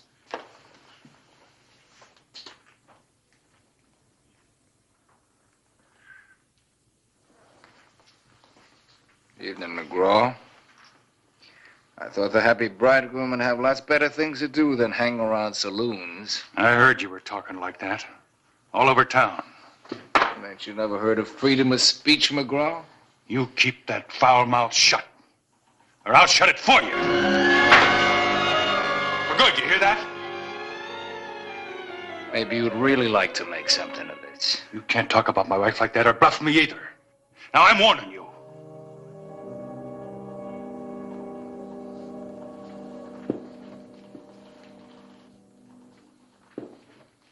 McGraw, you ain't never gonna get out that door alive. Put it away, Sanders. You've been pushing me, Hollister. Go home, Bert.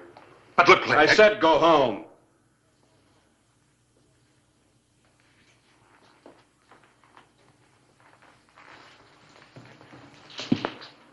I know what you've been doing, Sanders. That's why I'm here. You leave the McGraws alone, or I'll throw you out of town. Sure, Hollister. Anything you say.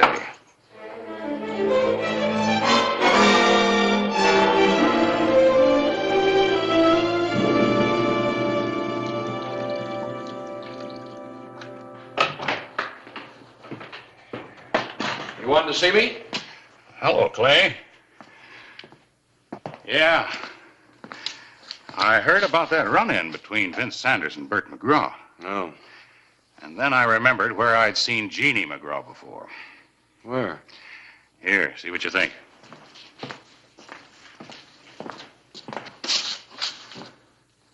The Santa Fe paper dated 6 months ago? Look at the picture there on the front page. Oh, yeah. Woman widowed for the second time in 2 years. This article doesn't come right out and say it, but it practically accuses her of legalized murder. Twice she married an older, well-to-do man from some small western town. Both times the husband was killed by a stranger in what was called a fair fight. What more do you need? Well, even though this picture does look like McGraw's bride, I can't act officially until I know for sure. Well, you better do that fast. If this woman is Jeannie and Vince Sanders is her partner, Bert McGraw is living in the shadow of Boot Hill. All right. You wire the Santa Fe paper for more detailed information. I'll go talk to McGraw.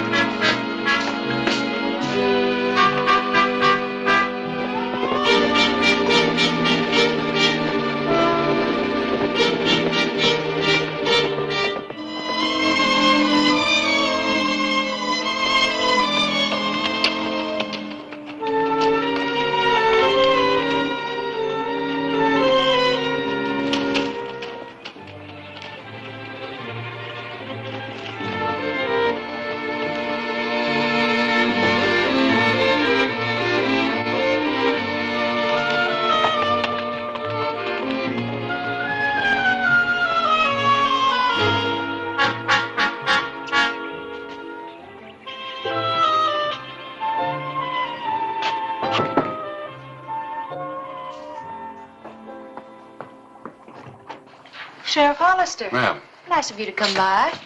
Sit down. Let me get you something. Oh, no, thanks. I want to talk to Bert. Well, he's not here. Well, could you tell me where he is? He's on the other side of the hill, dynamiting stumps for grazing land. Thank you. Well, Sheriff, what do you want to talk to him about? Maybe I could help. Yeah, maybe you could. Did you hear about what happened last night in town? You mean men brawling? I hear you have a lot of that in Tombstone, Sheriff. Mrs. McGraw, you know Vince Sanders, don't you? I've already discussed that with my husband.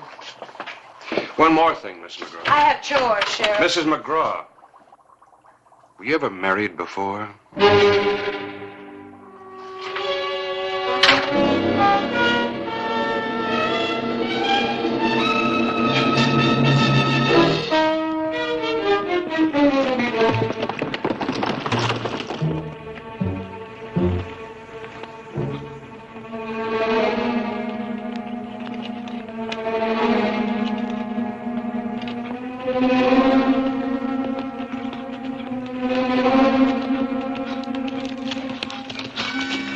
Morning, Bert. Morning, Clay. You better be careful. That's pretty dangerous stuff you're working with. Take forever to dig this stuff out. This stuff does it in a few minutes. Say, Bert, you've known me long enough to know that I'm not a busybody. So? So your wife practically admitted to me that she knows this Vince Sanders. She said she discussed it with you. That's right. She's got nothing to hide. Sanders is in love with her. Followed her here to Tombstone. Won't leave her alone. And I'm warning you, Clay. If he bothers her again, if he even goes near Jeannie, I'll kill him. Oh, no, Bert. That's just what Sanders wants. That'll give him an excuse to kill you and claim self-defense. You wouldn't have a chance against a professional gunslinger like him. Now listen, Clay. Well, what is it?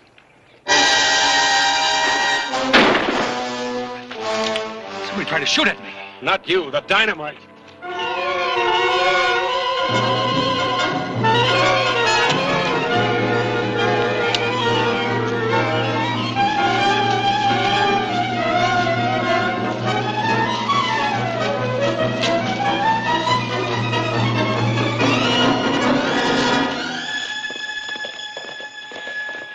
He got away.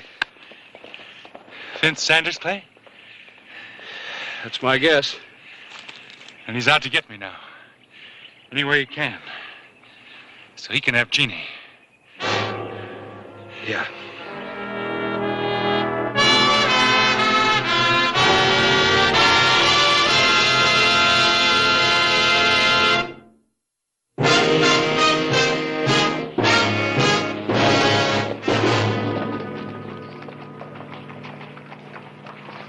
An attempt had been made on Bert McGraw's life, one calculated to kill Clay Hollister at the same time, if it had been successful.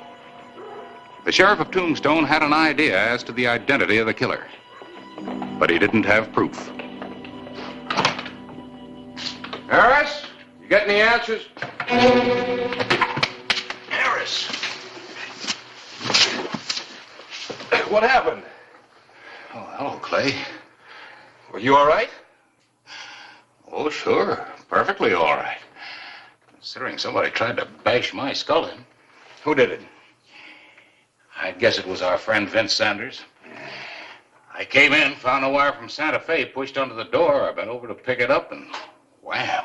I never even got a chance to read it. Well, don't worry about the wire. I don't think we'll need it. Why not? Because Sanders has practically proven that we're right. I'm almost sure that he tried to kill McGraw and me. Where? When? I'll tell you later. Right now, I'm going to get Sanders. He's got a lot of questions to answer. Not without me. I've acquired a personal interest in Mr. Vince Sanders.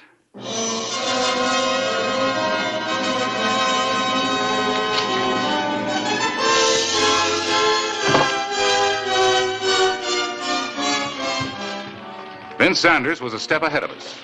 The hotel clerk said he had checked out several hours before, claiming he was leaving town. Well, I doubt if he'd cleared out for good or he wouldn't have worried about that wire. Where do you suppose he's gone? Take direct action against his target, Bert McGraw. Let's go.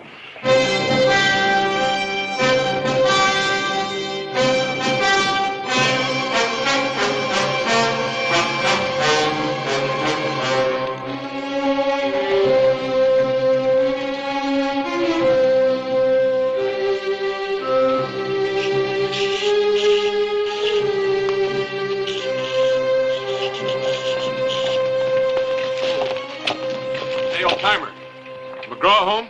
No, he's out at the line camp shack on Stony Hills. You just missed him, Sheriff. How about Mrs. McGraw? She here? She's out there, too. She rode out first. Left a message for Mr. McGraw that she was riding out to say goodbye to a friend that's leaving the territory. Vince, he'll kill Bert and nobody to witness it but Jeannie. And she'll testify it was a fair fight. Yeah, let's go.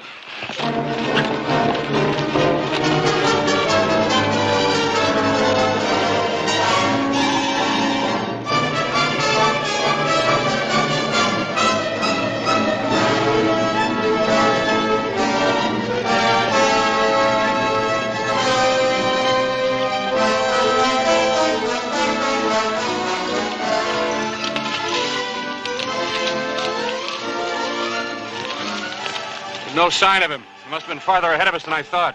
Still about 5 miles to that shack. Uh-huh. We'll take that dry riverbed. We can cut off a mile that way. Come on.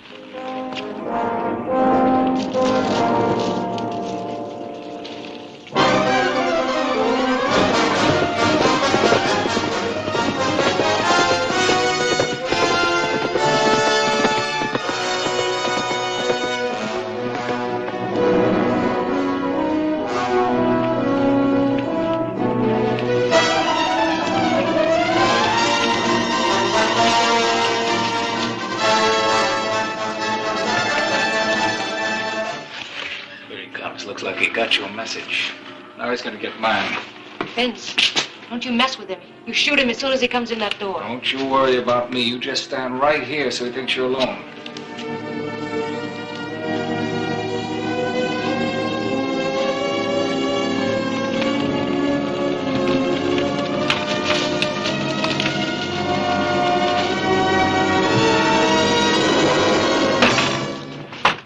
Bert, Where is he? where's who? You know who. How long ago did he leave? He didn't. You understand us. Fight for her.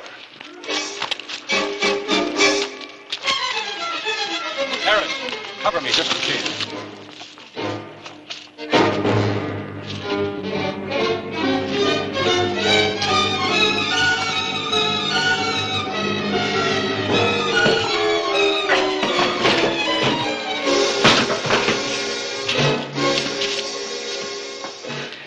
I wouldn't dirty my hands. Well, stop stalling and shoot him. I just want to see him suffer a little bit.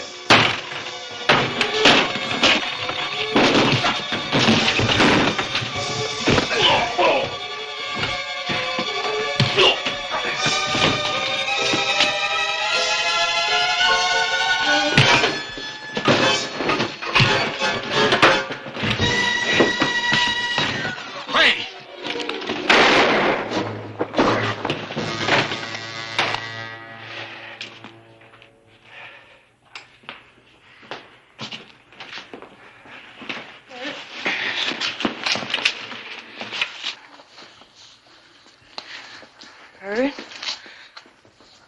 I'm sorry, Bert. Sorry he's dead, you mean? No. No, I'm not. Please don't look at me like that. You can forgive me. You've got to forgive me. I'll make up for it some way. Please, Bert, please. Bert, come back! All right, then, go on. I don't need you. But remember that I'm still your wife. And half of everything you own is legally mine. Your land and your money, that's all I ever wanted anyway. You don't even have that anymore. What do you mean? This wire I just got from the Santa Fe Press. They just completed an investigation on you and your friend here. It seems that you were originally married to Sanders, and you never divorced him. So you were never legally married to Bert or to any of the others.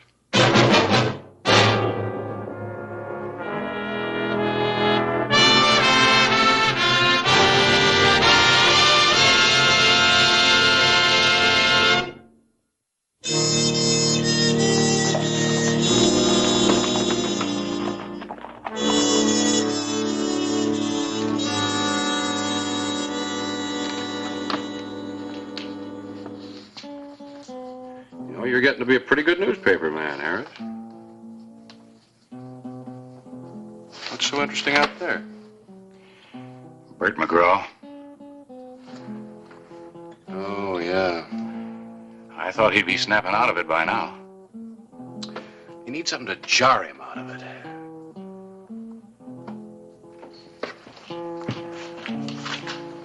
What did you?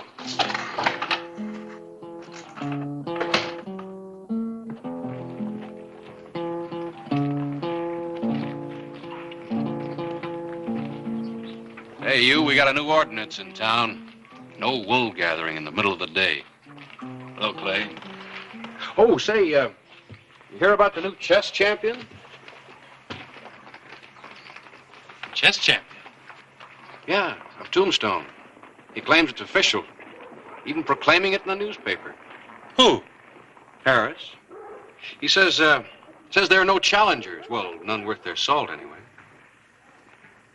Why, I know what you're doing, Clay. I'll get around to playing chess.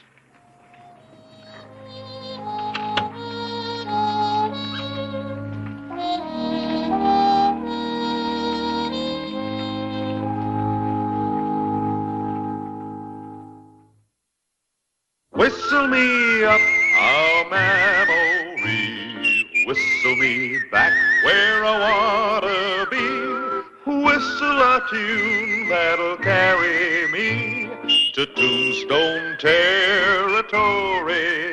If your past has run afoul of the law, it's a handy place to be, 'cause your future's just as good as your draw in Tombstone territory. Whistle me up a memory, whistle me back where I wanna be, to Tombstone territory. But Sheriff Clay Hollister wasn't lulled to the quiet. From experience, he knew it could be the quiet before a storm.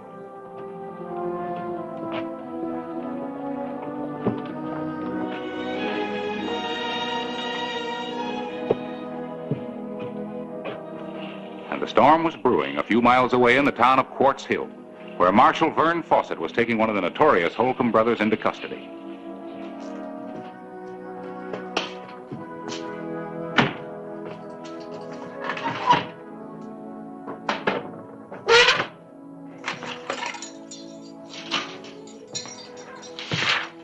All right, Holcomb. Up. I said up. You sure you want me to do this, Marshal? I'm sure. Now get up. I'm going to make you a deal. You forget all about this. And don't worry about that tin horn that said I did the killing. I'll take care of him. And then I promise you, Marshal, on my honor, nothing will happen to you. What are you talking about? Do you think... I don't think anything, lawman. I know. You just don't go around locking up one of us Holcombs. Especially Braid Holcomb. Didn't you hear about that back in Tombstone? Yeah, I heard about the Holcombs a long time ago. Now let's go. Then you're just not acting real smart, Marshal. Are you? We'll see. Now move.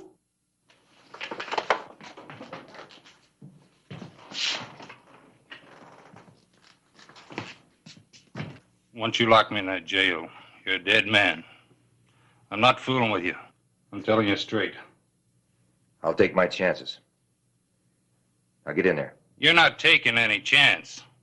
I just gave you the only one you're gonna get.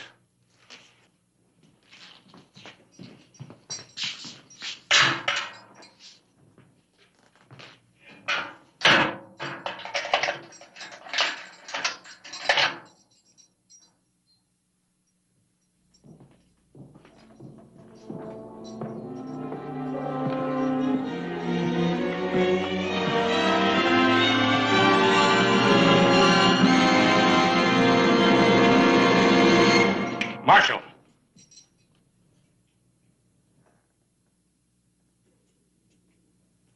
Open it.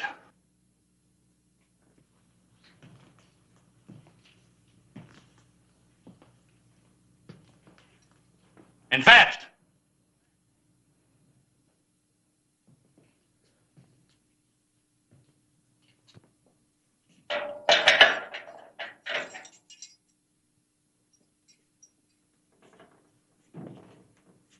Thought you heard about the Holcombs. I warned you, nobody locks us up. And when they do, they gotta know more than you do. I'm gonna kill you, Marshal. Move.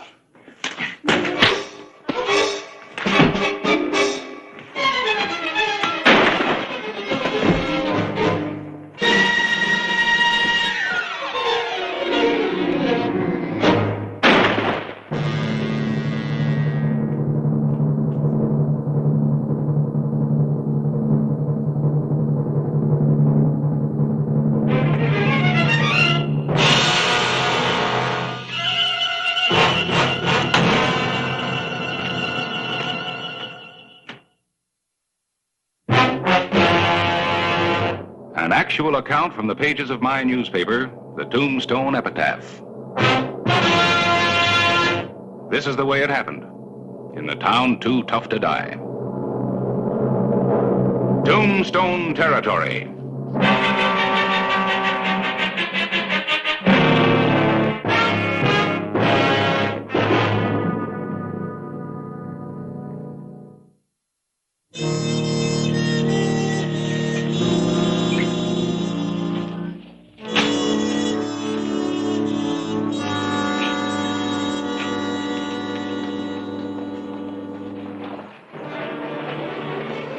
November 10, 1883.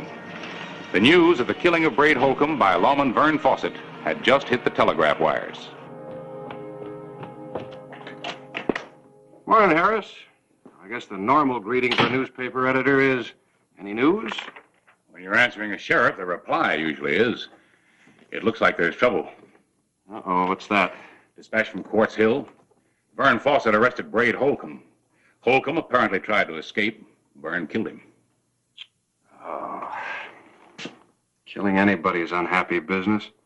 Even for a marshal in the line of duty. It must be. Because Vern turned in his badge yesterday. Quit cold. Well, just because of the shooting? Dispatch doesn't say. Just says that Holcomb's two brothers and their cousin are out gunning for Vern right now. I didn't think Vern had run. I don't know. They seem to think he's heading back to Tombstone. I hope not. That could mean trouble for his family. Yeah. Family feuds come easy for gunslicks like the Holcombs. And for some nice people, too, like the Fawcetts. What do you mean? Well, Vern's brother and father come to a boil a lot quicker than some people. And if the Holcombs start riding them... Yeah, you're right. I'd best go out and talk to Ben and Gabe. Good. I'll go with you.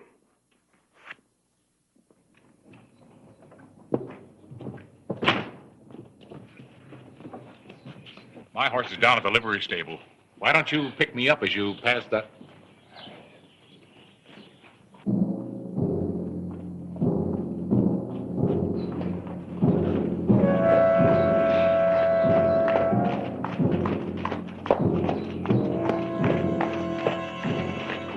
Didn't waste any time getting here, did they? We're gonna waste less time leaving. Wait here, Harris.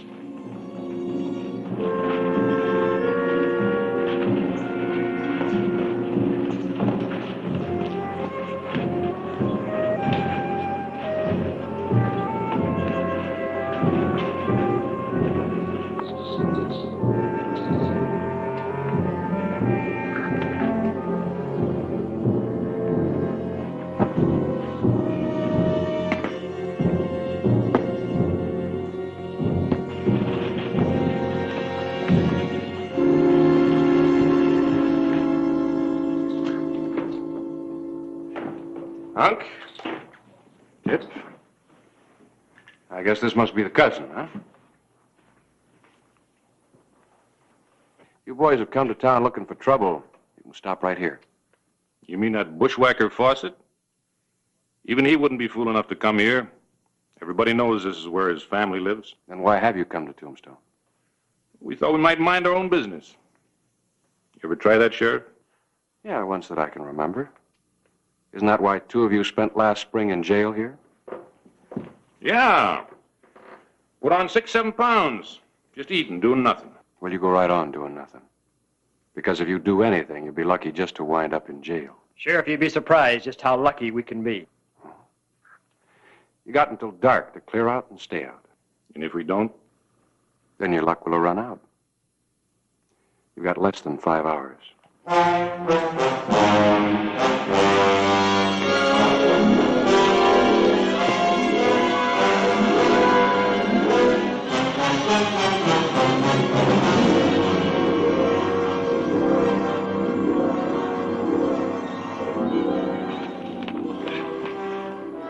Trouble?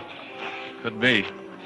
I'm gonna ride out and see Gabe and Ben. I'll be back as quick as I can. You keep an eye on them, right?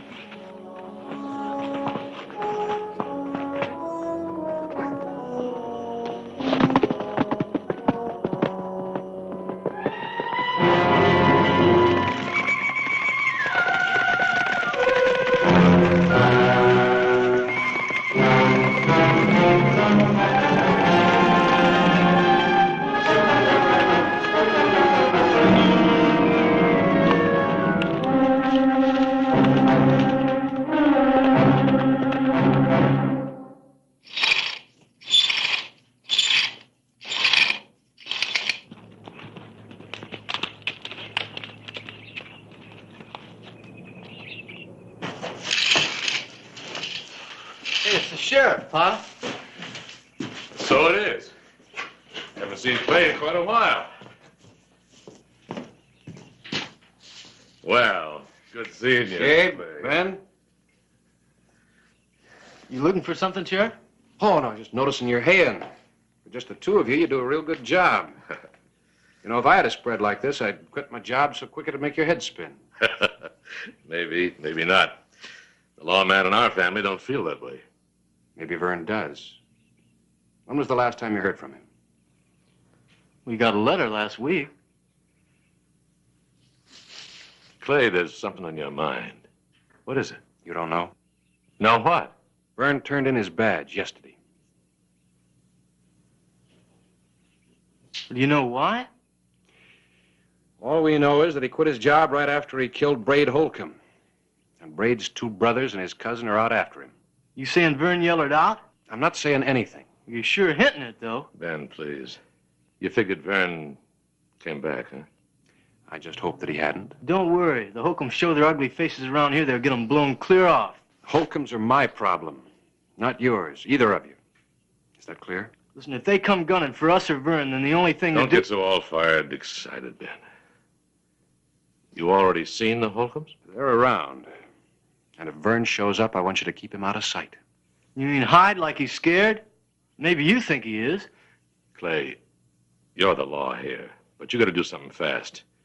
If we get in trouble with the Holcombs, we'll blow them clear into the next county. You remember, Gabe. I've warned you.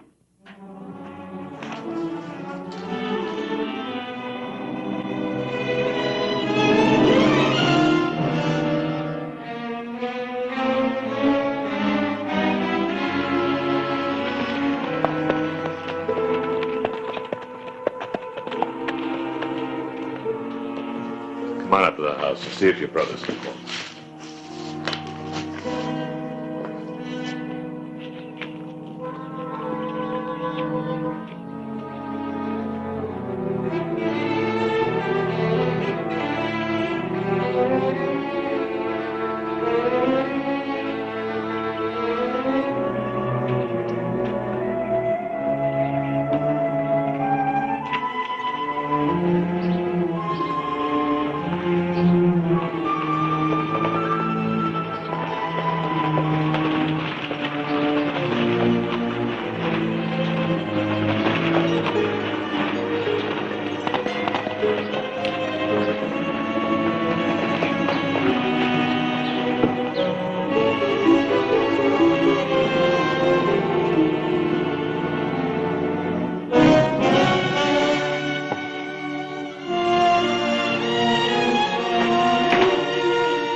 They didn't even know what had happened. What about them? They're still in the Alhambra. Probably stoking up on Dutch courage. Yeah. Think there'll be trouble even if Vern doesn't show up? Even if. I hope he's 1,000 miles away from here by now.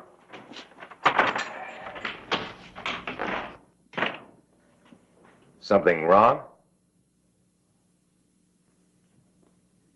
You two look like you've just seen a ghost. Maybe we have. Name of Vern Fawcett?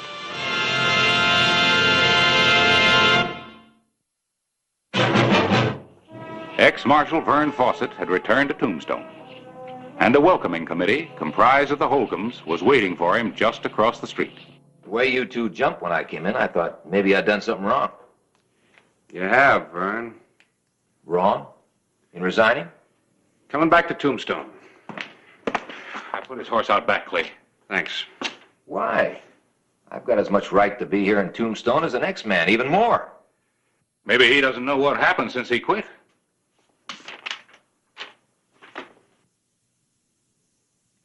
You think they ran me off? The Holcombs? Something did.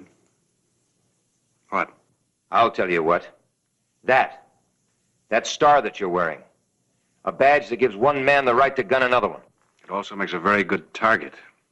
Men get killed wearing it. You shot men, Clay. I never did.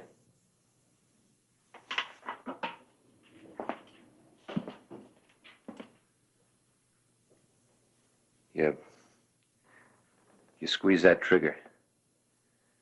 You feel that gun jump in your hand. You watch a man as he crumbles, sprawls. Then you hear that rattle in his throat. Vern. Yeah? The Holcombs are across the street right now, just waiting to get even. We're lucky they didn't see you when you rode up. You mean you're letting them stay? Not stay, just wait. Look, I don't like killing any more than you do. Killing or being killed. Clay didn't want to do anything until he was sure you and your family were safe. Where do you think you're going? Over there to face 3 guns? Are you prepared for that? I'm going to ride out to the ranch. Maybe stop by and tell Sally I'm back. Sally? Sally Reed, my girl. No, you're not.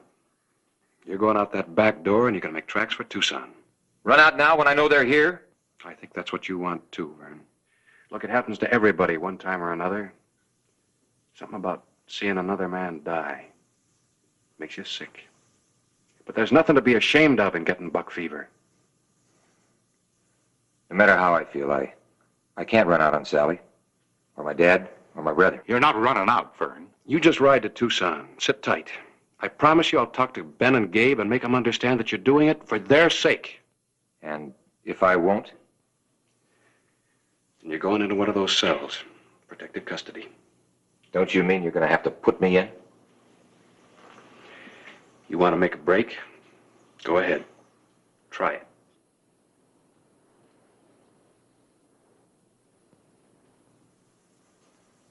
No. I can't, Clay. All right. Now, once you get to Tucson, you wire me. You'll be back in Tombstone just as soon as the Holcombs leave.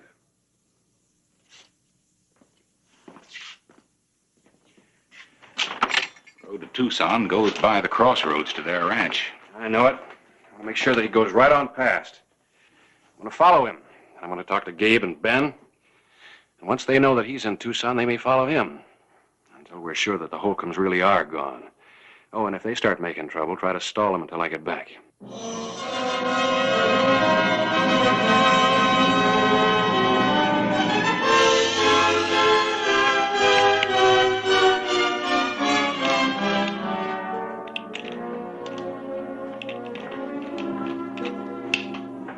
This is driving me wild. We just can't go on waiting here forever. Here's your gun, Pa. Get your own gun cleaned. If he's not here by the time you're ready, the two of us are going into town. We're not going to let him face 3 guns all by himself.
All right, let's go. Let's cut across to the back road.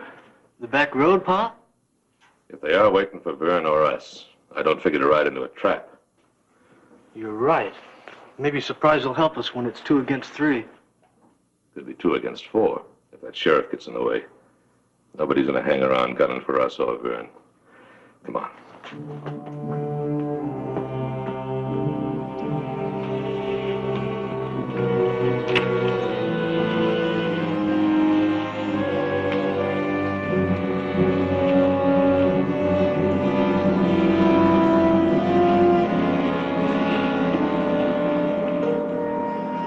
Let's sit down.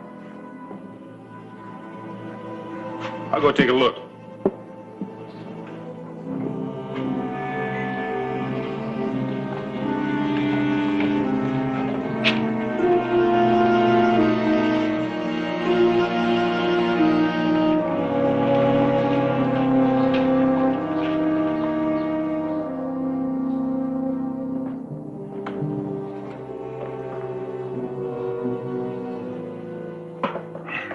Anything? No.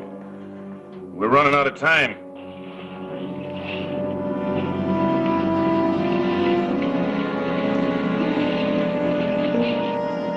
I thought you were so sure that tin badge would run out and tell his old man we were here. If they're waiting for us, we're sure not going to disappoint them. One more drink and we'll start riding.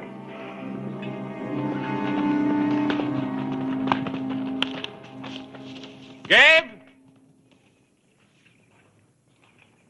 Ben!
Check again.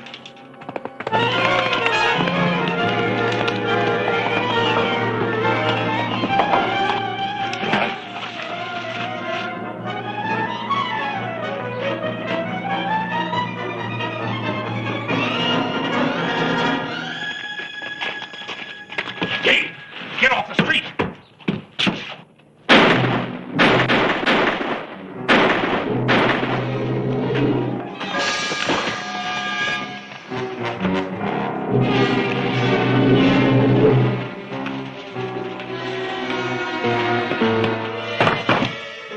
Get a gun.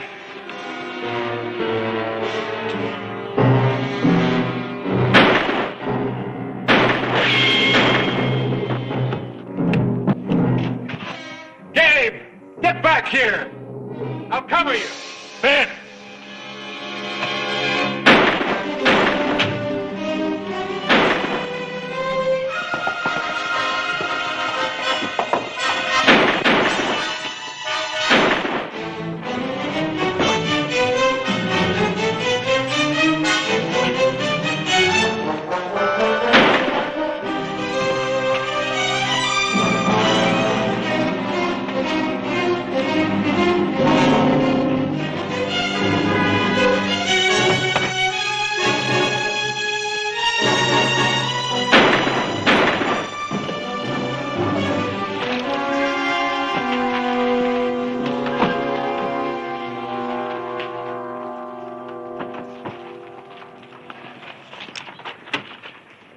Looks like the Holcombs will be staying in town after all.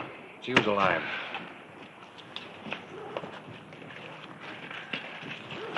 You were right, Clay. Buck fever's like anything else. Give it the right medicine and it'll burn itself out.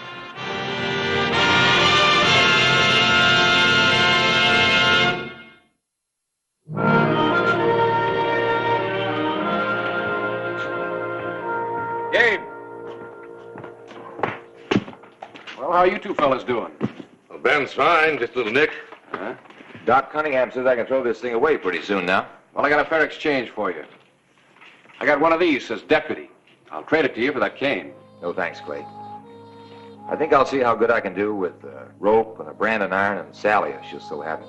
She better have you or the whole Fawcett tribe will come after her roaring for trouble. All I ask is when she says yes, you tell me. The epitaph can use a social, civilized item for a change. Well, so long, Bill. All right.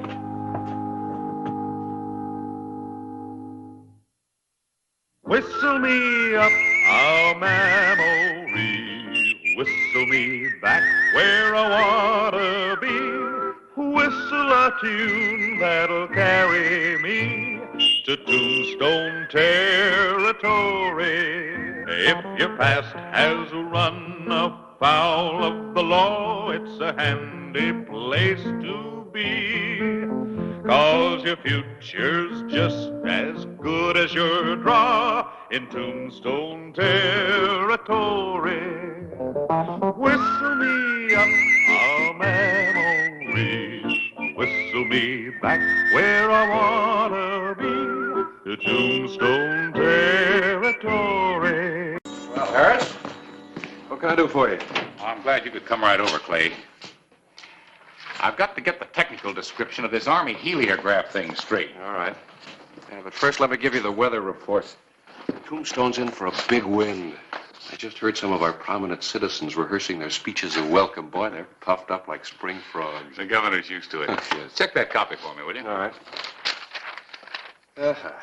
Governor Armstrong making an inspection of the Army's new heliograph, a signal and warning system against Indian raids and... Not that part, the technical stuff down here. Oh. On a chain of mountain peaks, the Army has set up a system of flashing mirrors. They can talk to each other in Morse code, dots and dashes. More important, they can talk to patrols miles away on the mesas and flats and give them the location and movements of renegade Apache raiding parties. Wire for you, Clay. Oh. Governor's stage's coming in early. Oh, good enough. Let's ride out and meet him. We can finish this later. Good idea. Let's go.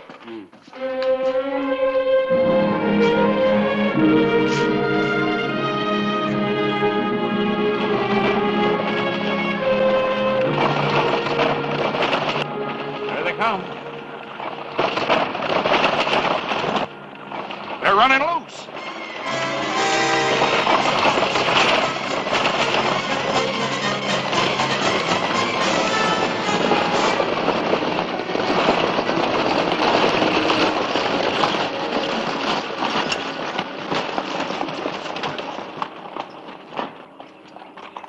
Billy, what happened?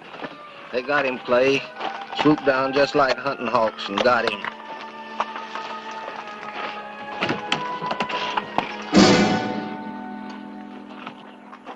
Is that the governor? No, it's one of his aides. Where's Armstrong? That's what I gotta find out. Conrad, take the stage into town. Quint, I want you to gather some men to ride with me.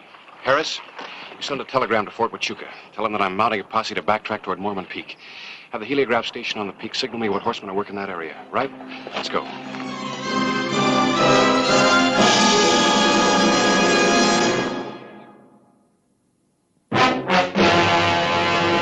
An actual account from the pages of my newspaper, the Tombstone Epitaph. This is the way it happened. In the town too tough to die. Tombstone territory.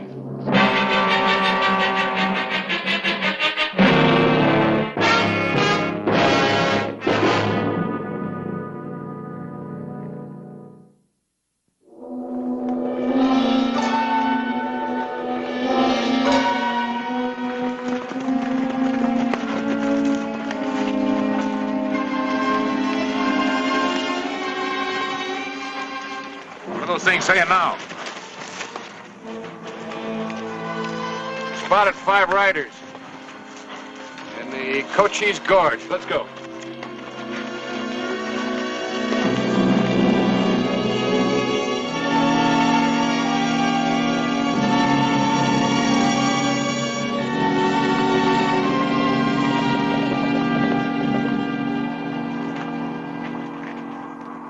Yeah, 5 of them. Ponies are shod. They can't be Apaches. Take a look at that.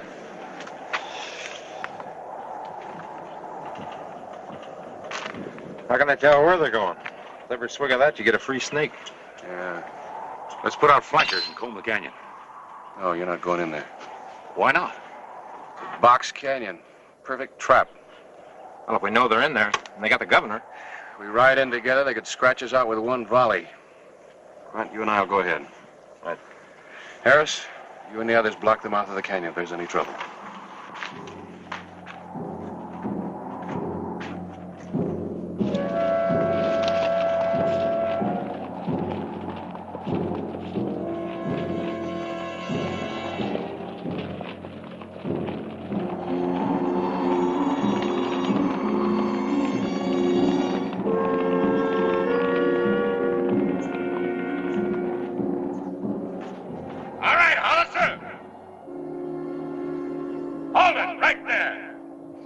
Armstrong. With Frank Banta behind him. Drop your guns and keep coming up, Hollister, alone. I'm not a patient man. Now get up here before I start diselecting me a governor. Call him up here. Sheriff Hollister! There are only 4 of them. Signal your men and charge them.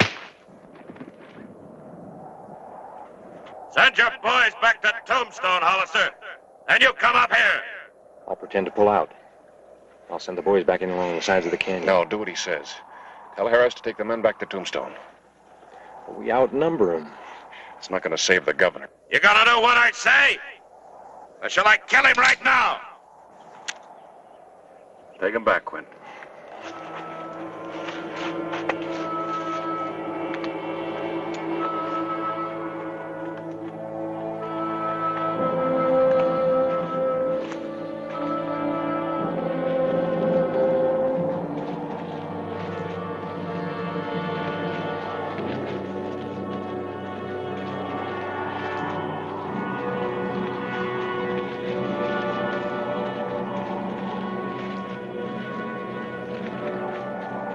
Didn't expect to see me, did you, Hollister?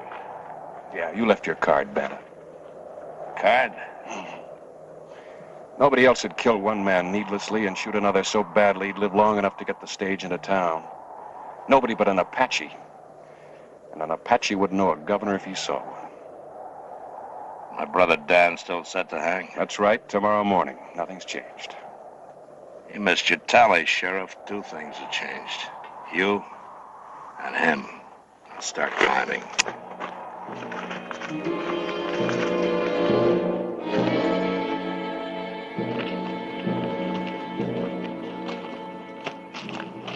Where's the Army crew of the heliograph? We give them lead medals and send them on a furlough, that's what.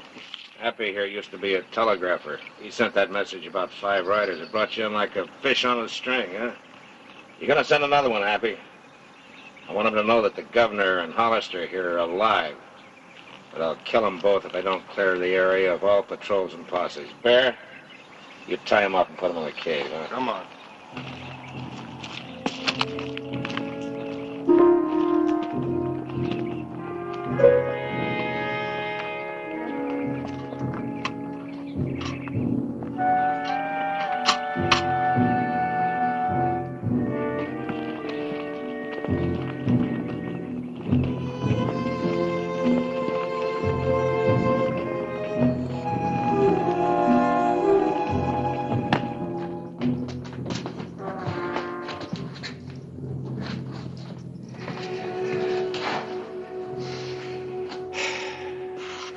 Welcome to Tombstone, Governor. Well, maybe it's not as bad as it appears. After all, the worst he could have in him would be ransom. Yeah, for you, I hope so. But you see, Banta swore that he'd kill me the day that his brother was executed in Yuma. That's Dan Banta, who's hanging tomorrow for murdering a man during a payroll robbery? That's right, I brought him in. I should have figured that he'd take advantage of your visit to Tombstone. Well, that would have been a guess, Sheriff. I'm paid to guess right. Now I gotta start guessing about how to get the 2 of us out of here.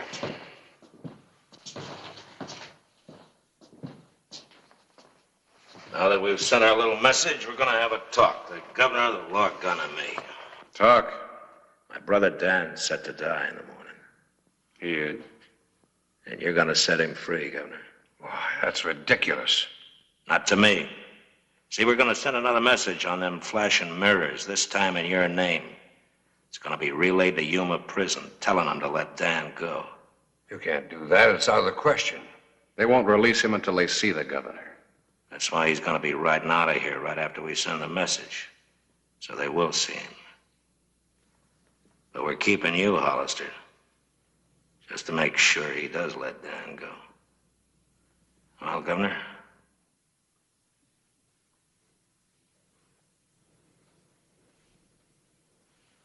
No. You sure? Well, we're gonna have ourselves a little trial. Trial? Hollister, you brought Brother Dan into court, and the governor here rules the courts. I'm not here, because I'm the law. So you're both on trial for murder, Dan's murder. And Stark and Bear here are going to be the jury. You know, you can't spill blood without talking. Talking means justice, and we're going to have justice. So do you both swear to tell the truth, the whole truth, and nothing but the truth? About what? About killing my brother Dan. You're hanging him tomorrow. No, the law is. You're the law, so you're hanging him. Why? For murder, as I understand it. As you understand it. Would you know my brother if he walked in here right now? No. You hear that, jury? He's willing to hang a man he don't even know to look at. But you'd know my brother, wouldn't you? I know him. You brought him into trial, didn't you? That's right, I brought him in. And I accuse you of killing him. No, Banta. I couldn't kill him. The governor couldn't. Nobody could kill your brother. Because, you see, after riding with you, he was already dead. Squeezed dry of life and purpose by the man he followed.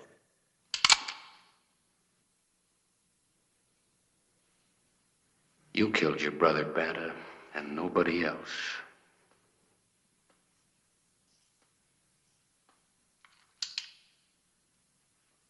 You'd like for me to shoot you, wouldn't you? Make it quick and easy. But it's gonna be slow. Waiting for the hour like my brother's doing in his cell right now. Has the jury reached a verdict? Guilty. Let's get it over with. Well, the verdict's guilty, boys. But I'm not gonna kill you right now. Because I sentence you to hang by the neck tomorrow morning when Dan hangs. By the neck until dead. And you got all night to think about it.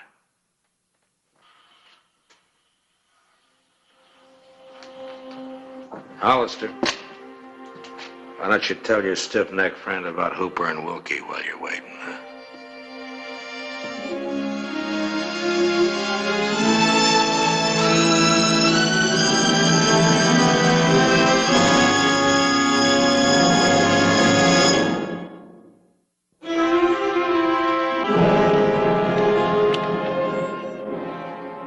Who were those men Banta was talking about? Wilkie and Hooper? They were two men that he tortured to death.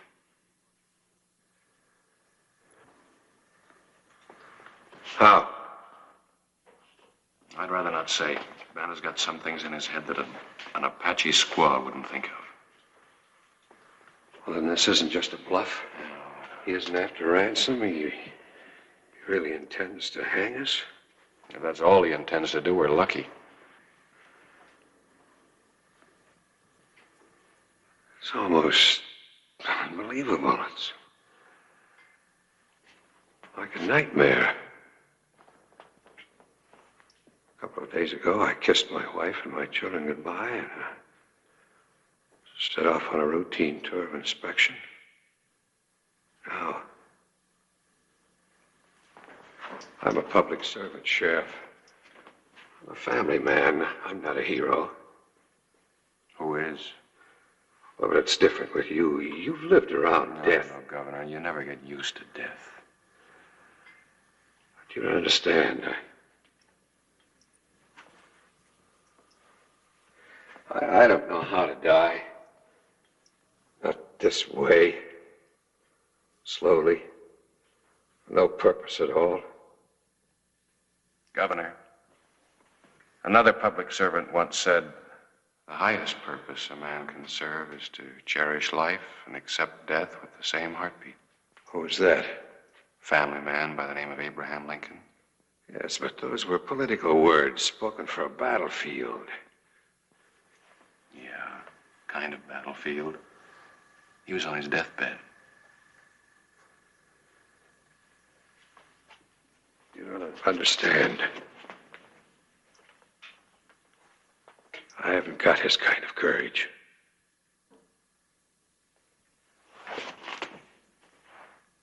Governor Armstrong, Bata feeds on fear. And every time we deny it to him, he dies a little bit. Deny him your fear, Governor.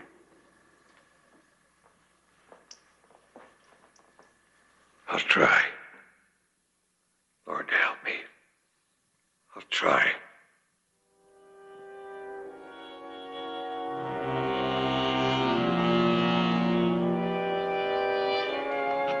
All right, go get him, Bert. You got the mirrors shine on that contraption, Heavy? Well, we needs the full sun to send a message. Okay.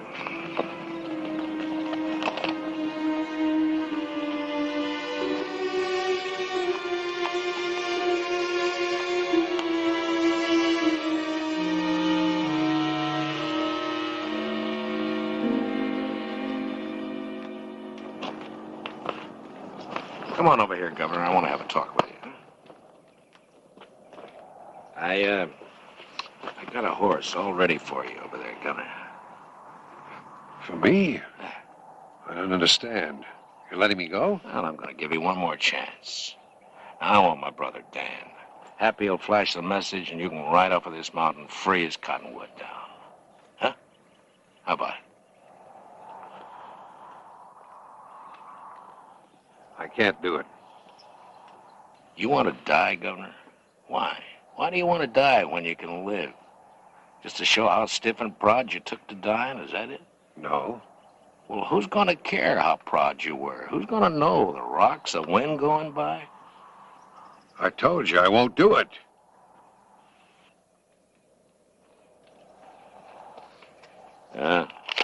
Maybe you'd like to write something, Governor, huh? Note to the wife, huh? Wookie did. It's a real pretty note, too.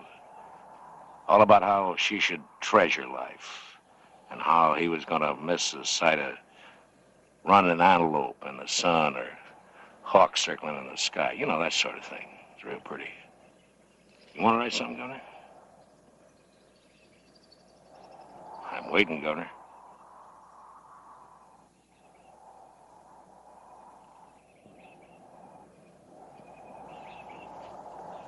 No. I said I'm waiting! No. All right, set him up!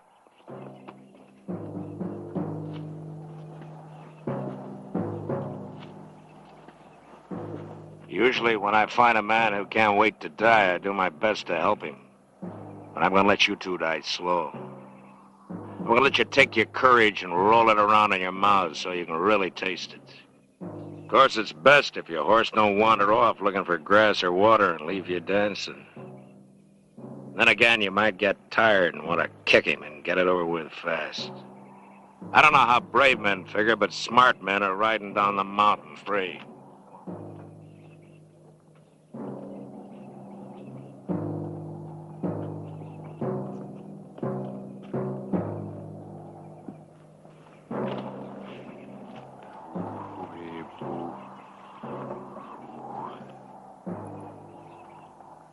You sure, Governor? Okay.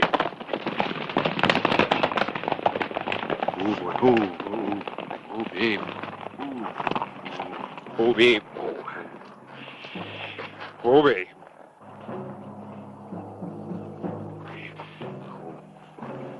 Governor, I want to try something. Can you sing? Sing a song? A song? Yeah, anything, just to quiet the horses. Black, black, black is the color of my true love's hair. Her eyes are something wondrous fair. La la la la la la la. Love, I love the ground whereon she stands. Black, black, black is the color of my true love's hair. I love her eyes, la la la la.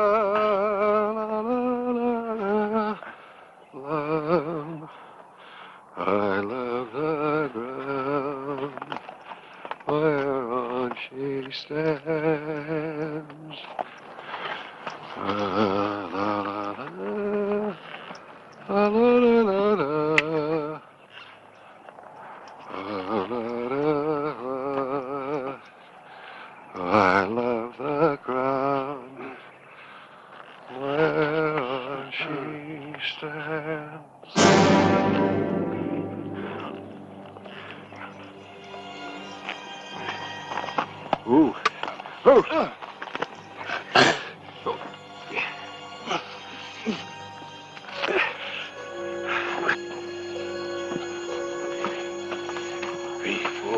You all right, Governor? Yeah. I'm all right, thanks.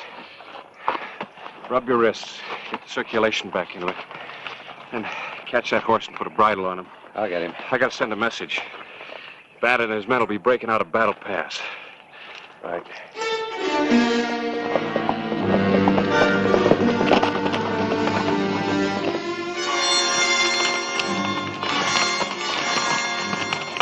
Riders in the flat, headed this way.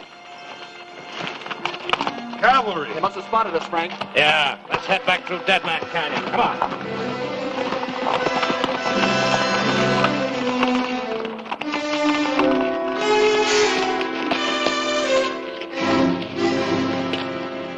Banner's men.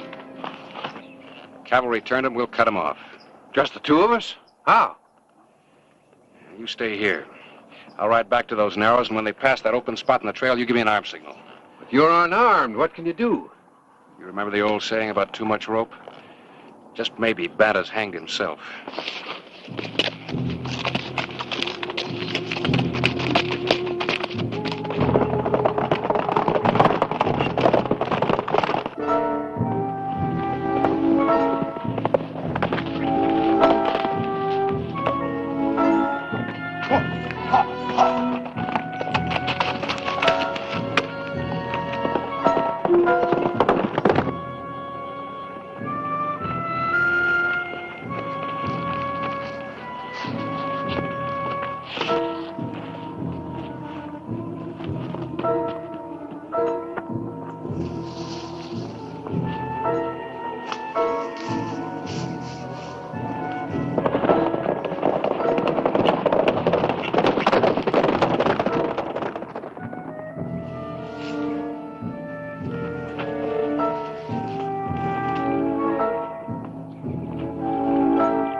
I almost guessed wrong again. Let the cavalry take care of those other two.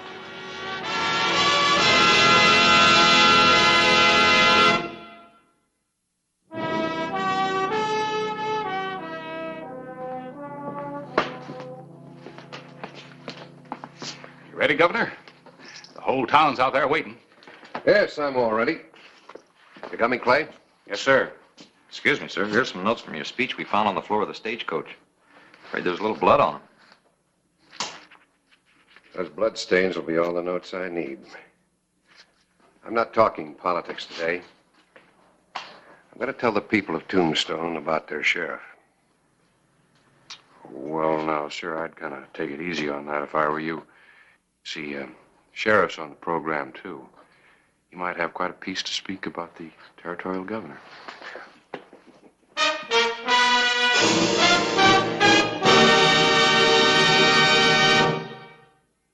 Whistle me up a memory, whistle me back where I wanna be, whistle a tune that'll carry me to Tombstone territory. If your past has run afoul of the law, it's a handy place to be. 'Cause your future's just as good as your draw in Tombstone territory. Whistle me up a memory, whistle me back where I wanna be, to Tombstone territory. And the hunted.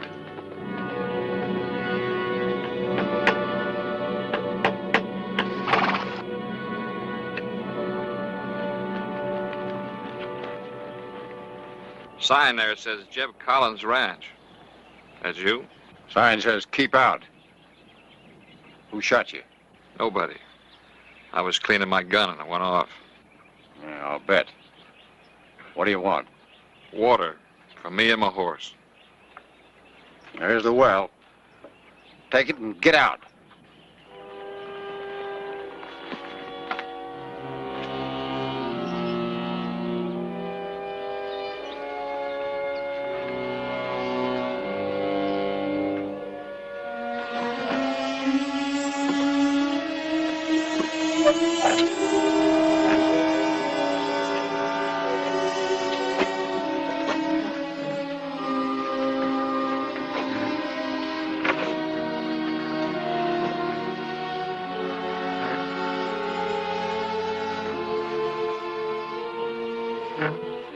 What if you mind giving me a hand? Haul your own water. Look, don't let the bad shoulder throw you. Come on over here.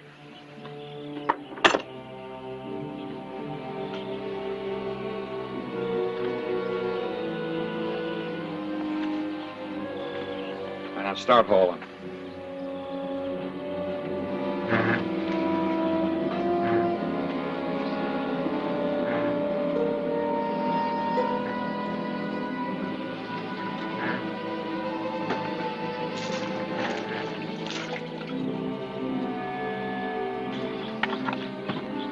You want me to feed it to you, Jackson? Oh, yeah, I know who you are. But you know what? You don't scare me. Not a bit. Unbuckle your gun belt.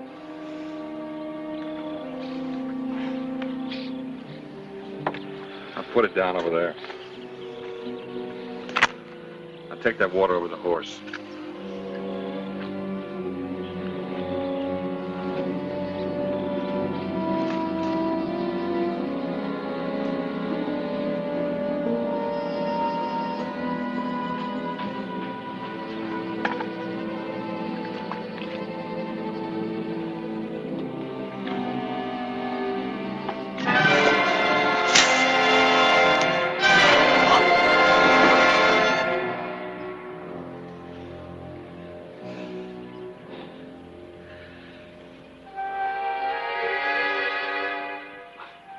I could have killed you, old man.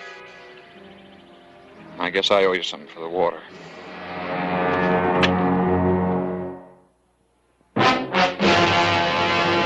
An actual account from the pages of my newspaper, the Tombstone Epitaph. This is the way it happened in the town too tough to die. Tombstone territory.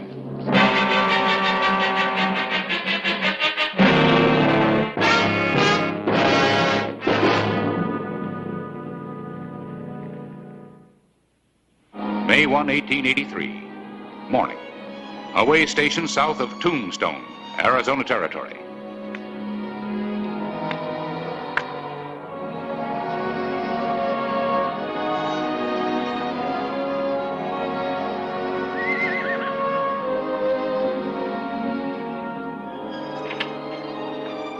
Bill? Yeah, right over here. What do you need, Clay? Food, drink, or information? What happened to you? A scorpion hit me. It takes quite a while for that to get out of your blood. I need a horse, fast. Mine threw a shoe about a mile back. Well, take that bay with a star on it, hitched up to a corral. You traveling far? Toward the border. By yourself? No, my deputy's bringing a posse a few miles back. Posse? Yeah, Leif Jackson and his boys.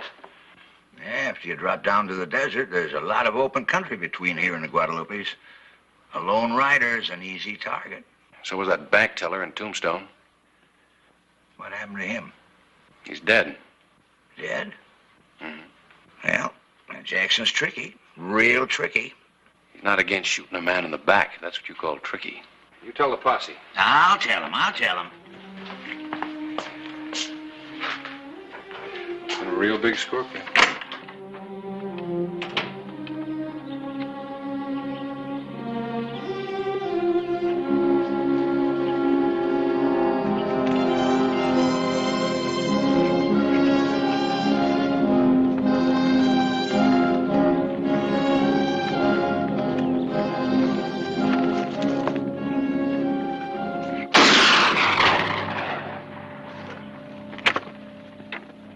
Hold your fire! Ride out, or I'll put a bullet between your eyes. This is the sheriff. What sheriff? Hollister, Tombstone. Huh? Well, stand up so as I can see your star.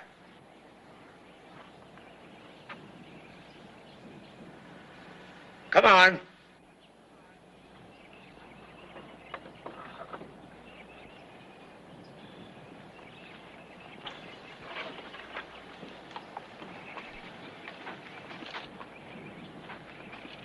Shoot at everybody that comes riding up here? There's a sign that says keep out. There's also a law against killing people. Those weren't warning shots. No, I thought it was somebody else. Who? Jackson. Leif Jackson. I thought he'd come back. When did he leave? About an hour ago, maybe more. What direction? I don't know. He clobbered me before taking off. But you'll catch him. Well, what makes you so sure? He's wounded. Bad. His right shoulder's all shot up. All right. There should be a posse in here pretty quick. You tell them to follow me, but take it easy with the gunplay, huh? You got any objections if I water my horse and fill my canteen? He might be headed for the desert. No. No objections.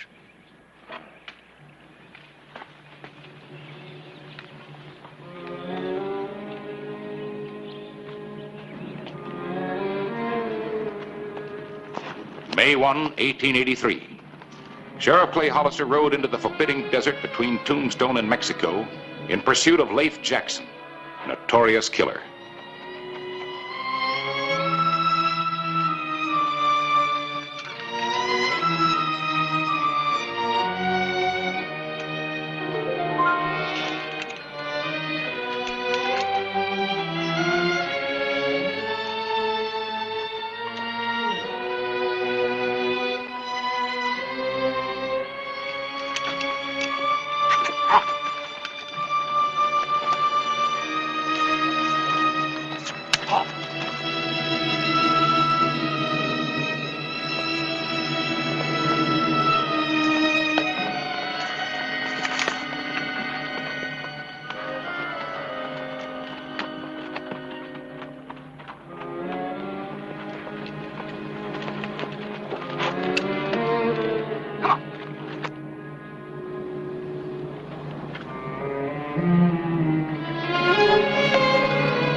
Jackson!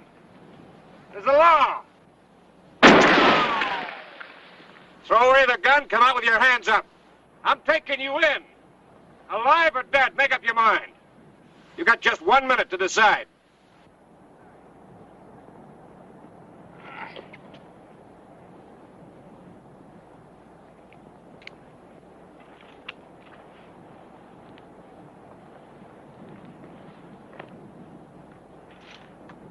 30 seconds.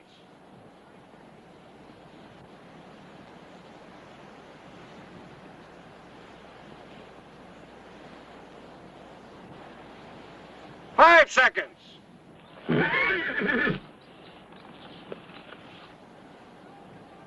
right, hold your fire, Sheriff. I'm coming out. Throw away the gun.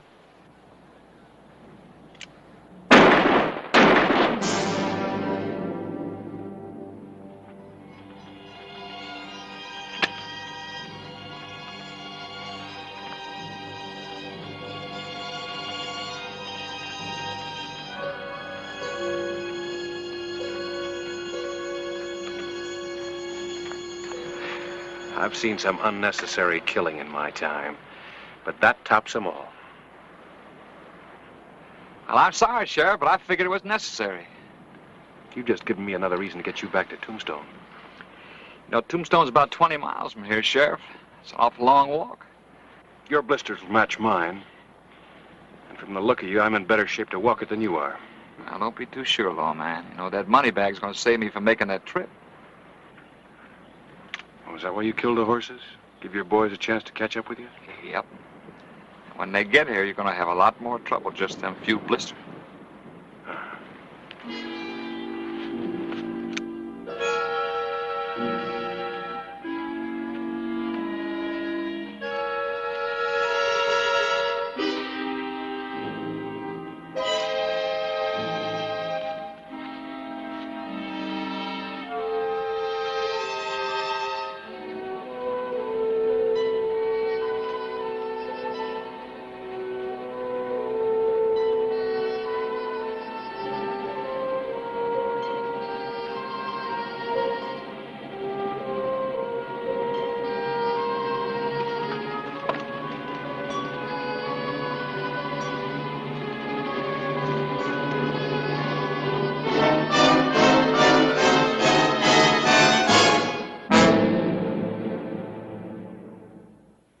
The afternoon of May 1, 1883.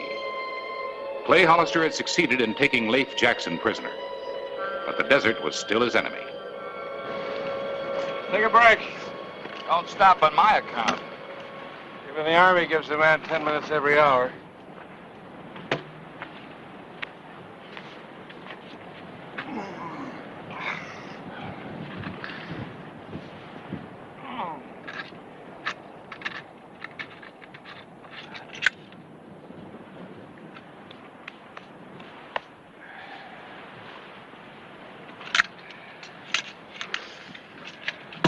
Not much less to carry. Let's take a look at that shoulder. Leave it alone. Hey, you're bleeding pretty bad. Well, let it bleed. There's lots more where that come from. It should be bandaged. Look, don't do me no favors, Sheriff. I'm not. See, I need you on your feet if I'm going to get back to Tombstone.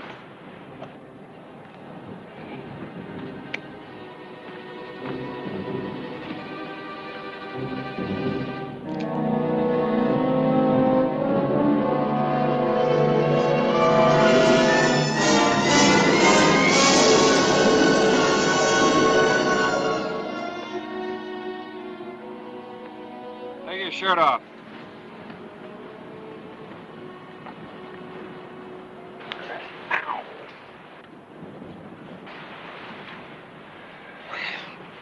Here's one. Easy, easy. Hold it.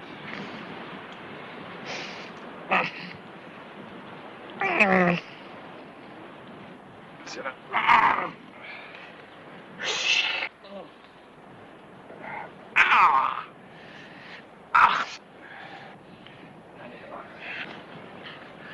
What's the point of all this? I want to keep you healthy when you hang. I'm gonna tell you something you ain't gonna believe, Hollister. I never killed a man in my whole life.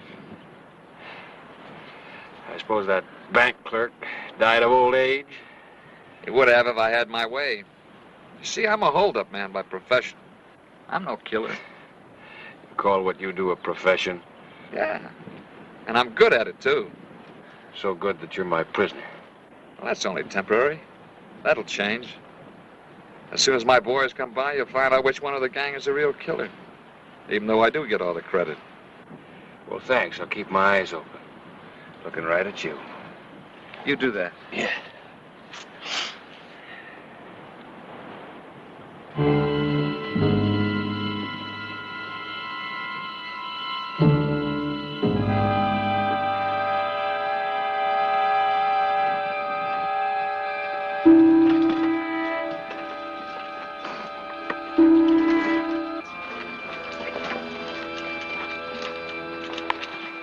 Well, I've been expecting you boys.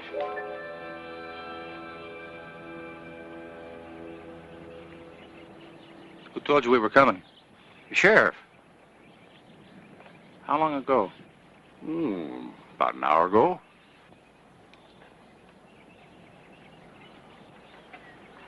You're a mighty small posse. Who said anything about a posse?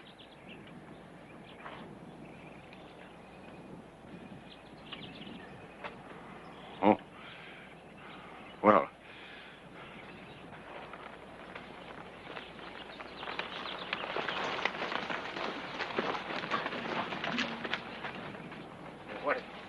What do you want from me?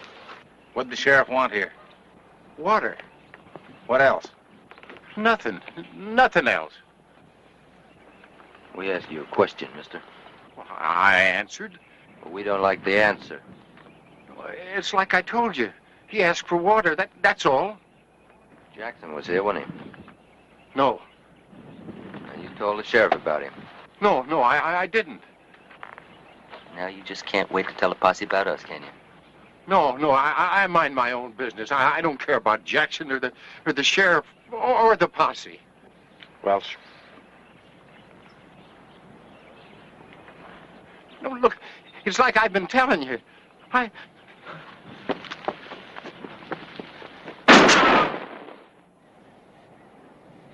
No, wait, boys. It ain't none of my business. I didn't have nothing to do with it, boys. Now, wait. I didn't. Please. Now, wait. Please.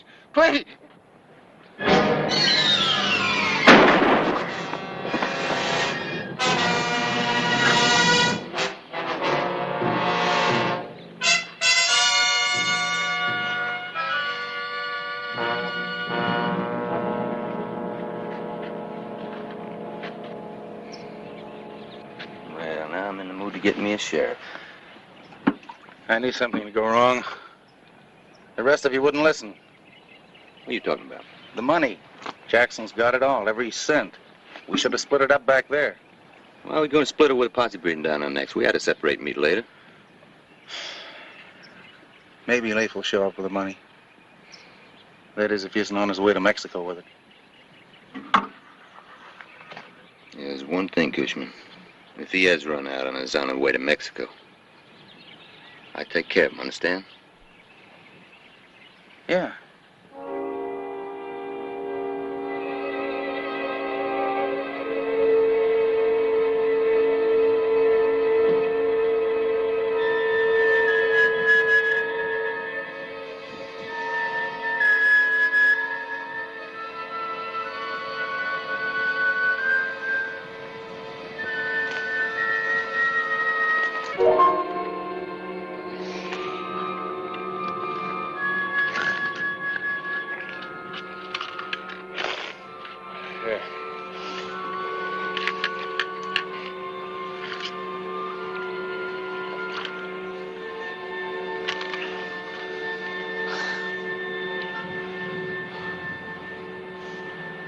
I don't understand you, Hollister. Why? You got the money? You could go off and leave me, and maybe you'll make it back to Tombstone alive. I'll make it back, and you'll be with me. Duty, huh? It really means that much to you, huh? bring me back. Even if it costs you your own life. You think about it on the way in. Not here. Come on. Yeah.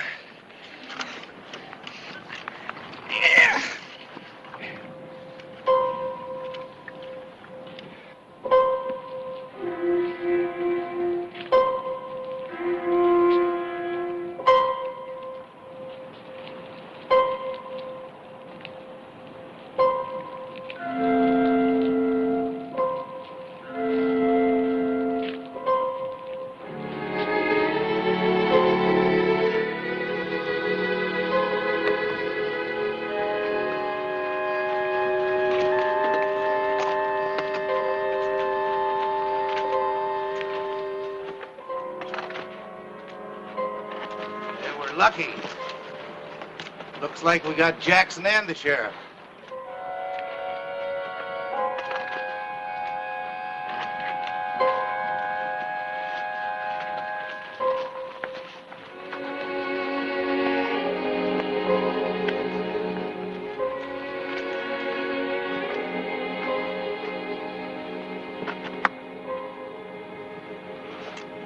Circle around behind him.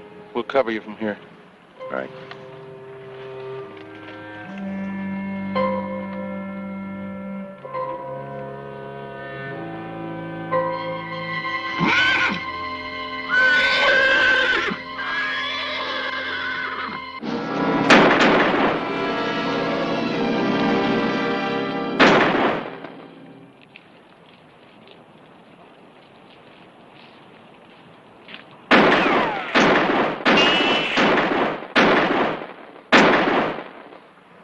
Odds are against you, Hollister. Odds are against you from the day that you become a sheriff.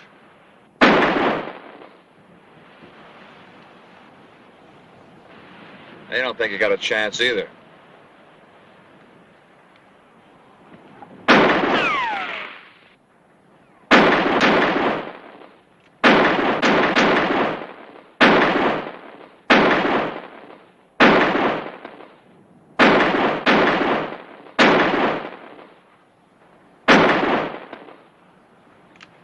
Drop it, Hollister.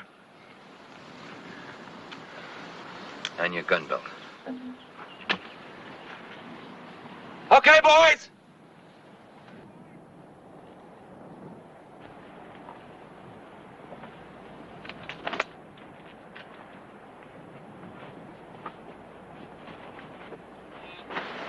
Looks like you got hit, huh, Jackson?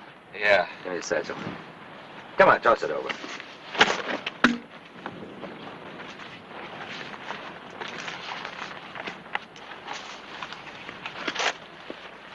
You call it. Kill him. Jackson, too. Me? You'd never make it with that bad shoulder. This way it'll look like you and the sheriff killed each other, if they ever find you. All right, Roger. It'd be a pleasure. I wouldn't. You wouldn't. That's a laugh. You got witnesses. Witnesses? Buzzards? Posse.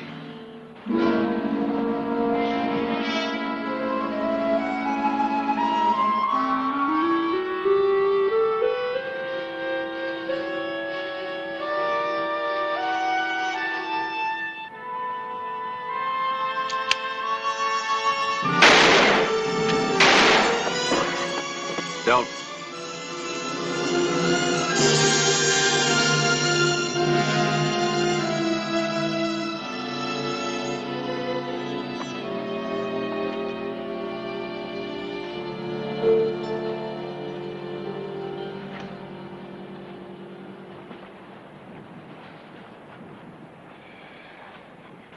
Now it's my turn to ask. Why? Rather than to be killed, I'd rather be tried for being a robber. That is my profession. I believe you. Now it's up to the jury. Well,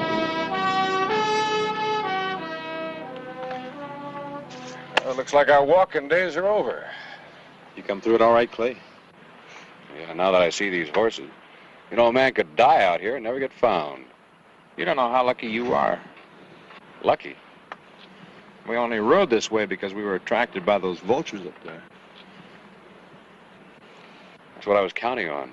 What do you mean? Jackson, I've been walking you in a circle. When you shot those horses, you set up a kind of a desert telegraph. I'm sure glad you got the message. Whistle me up a memory, whistle me back where I wanna be, whistle a tune that'll carry me to Tombstone territory. If your past has run afoul of the law, it's a handy place to be, 'cause your future's just as good as your draw in Tombstone territory. Whistle me up a memory, whistle me back where I wanna be, to Tombstone territory.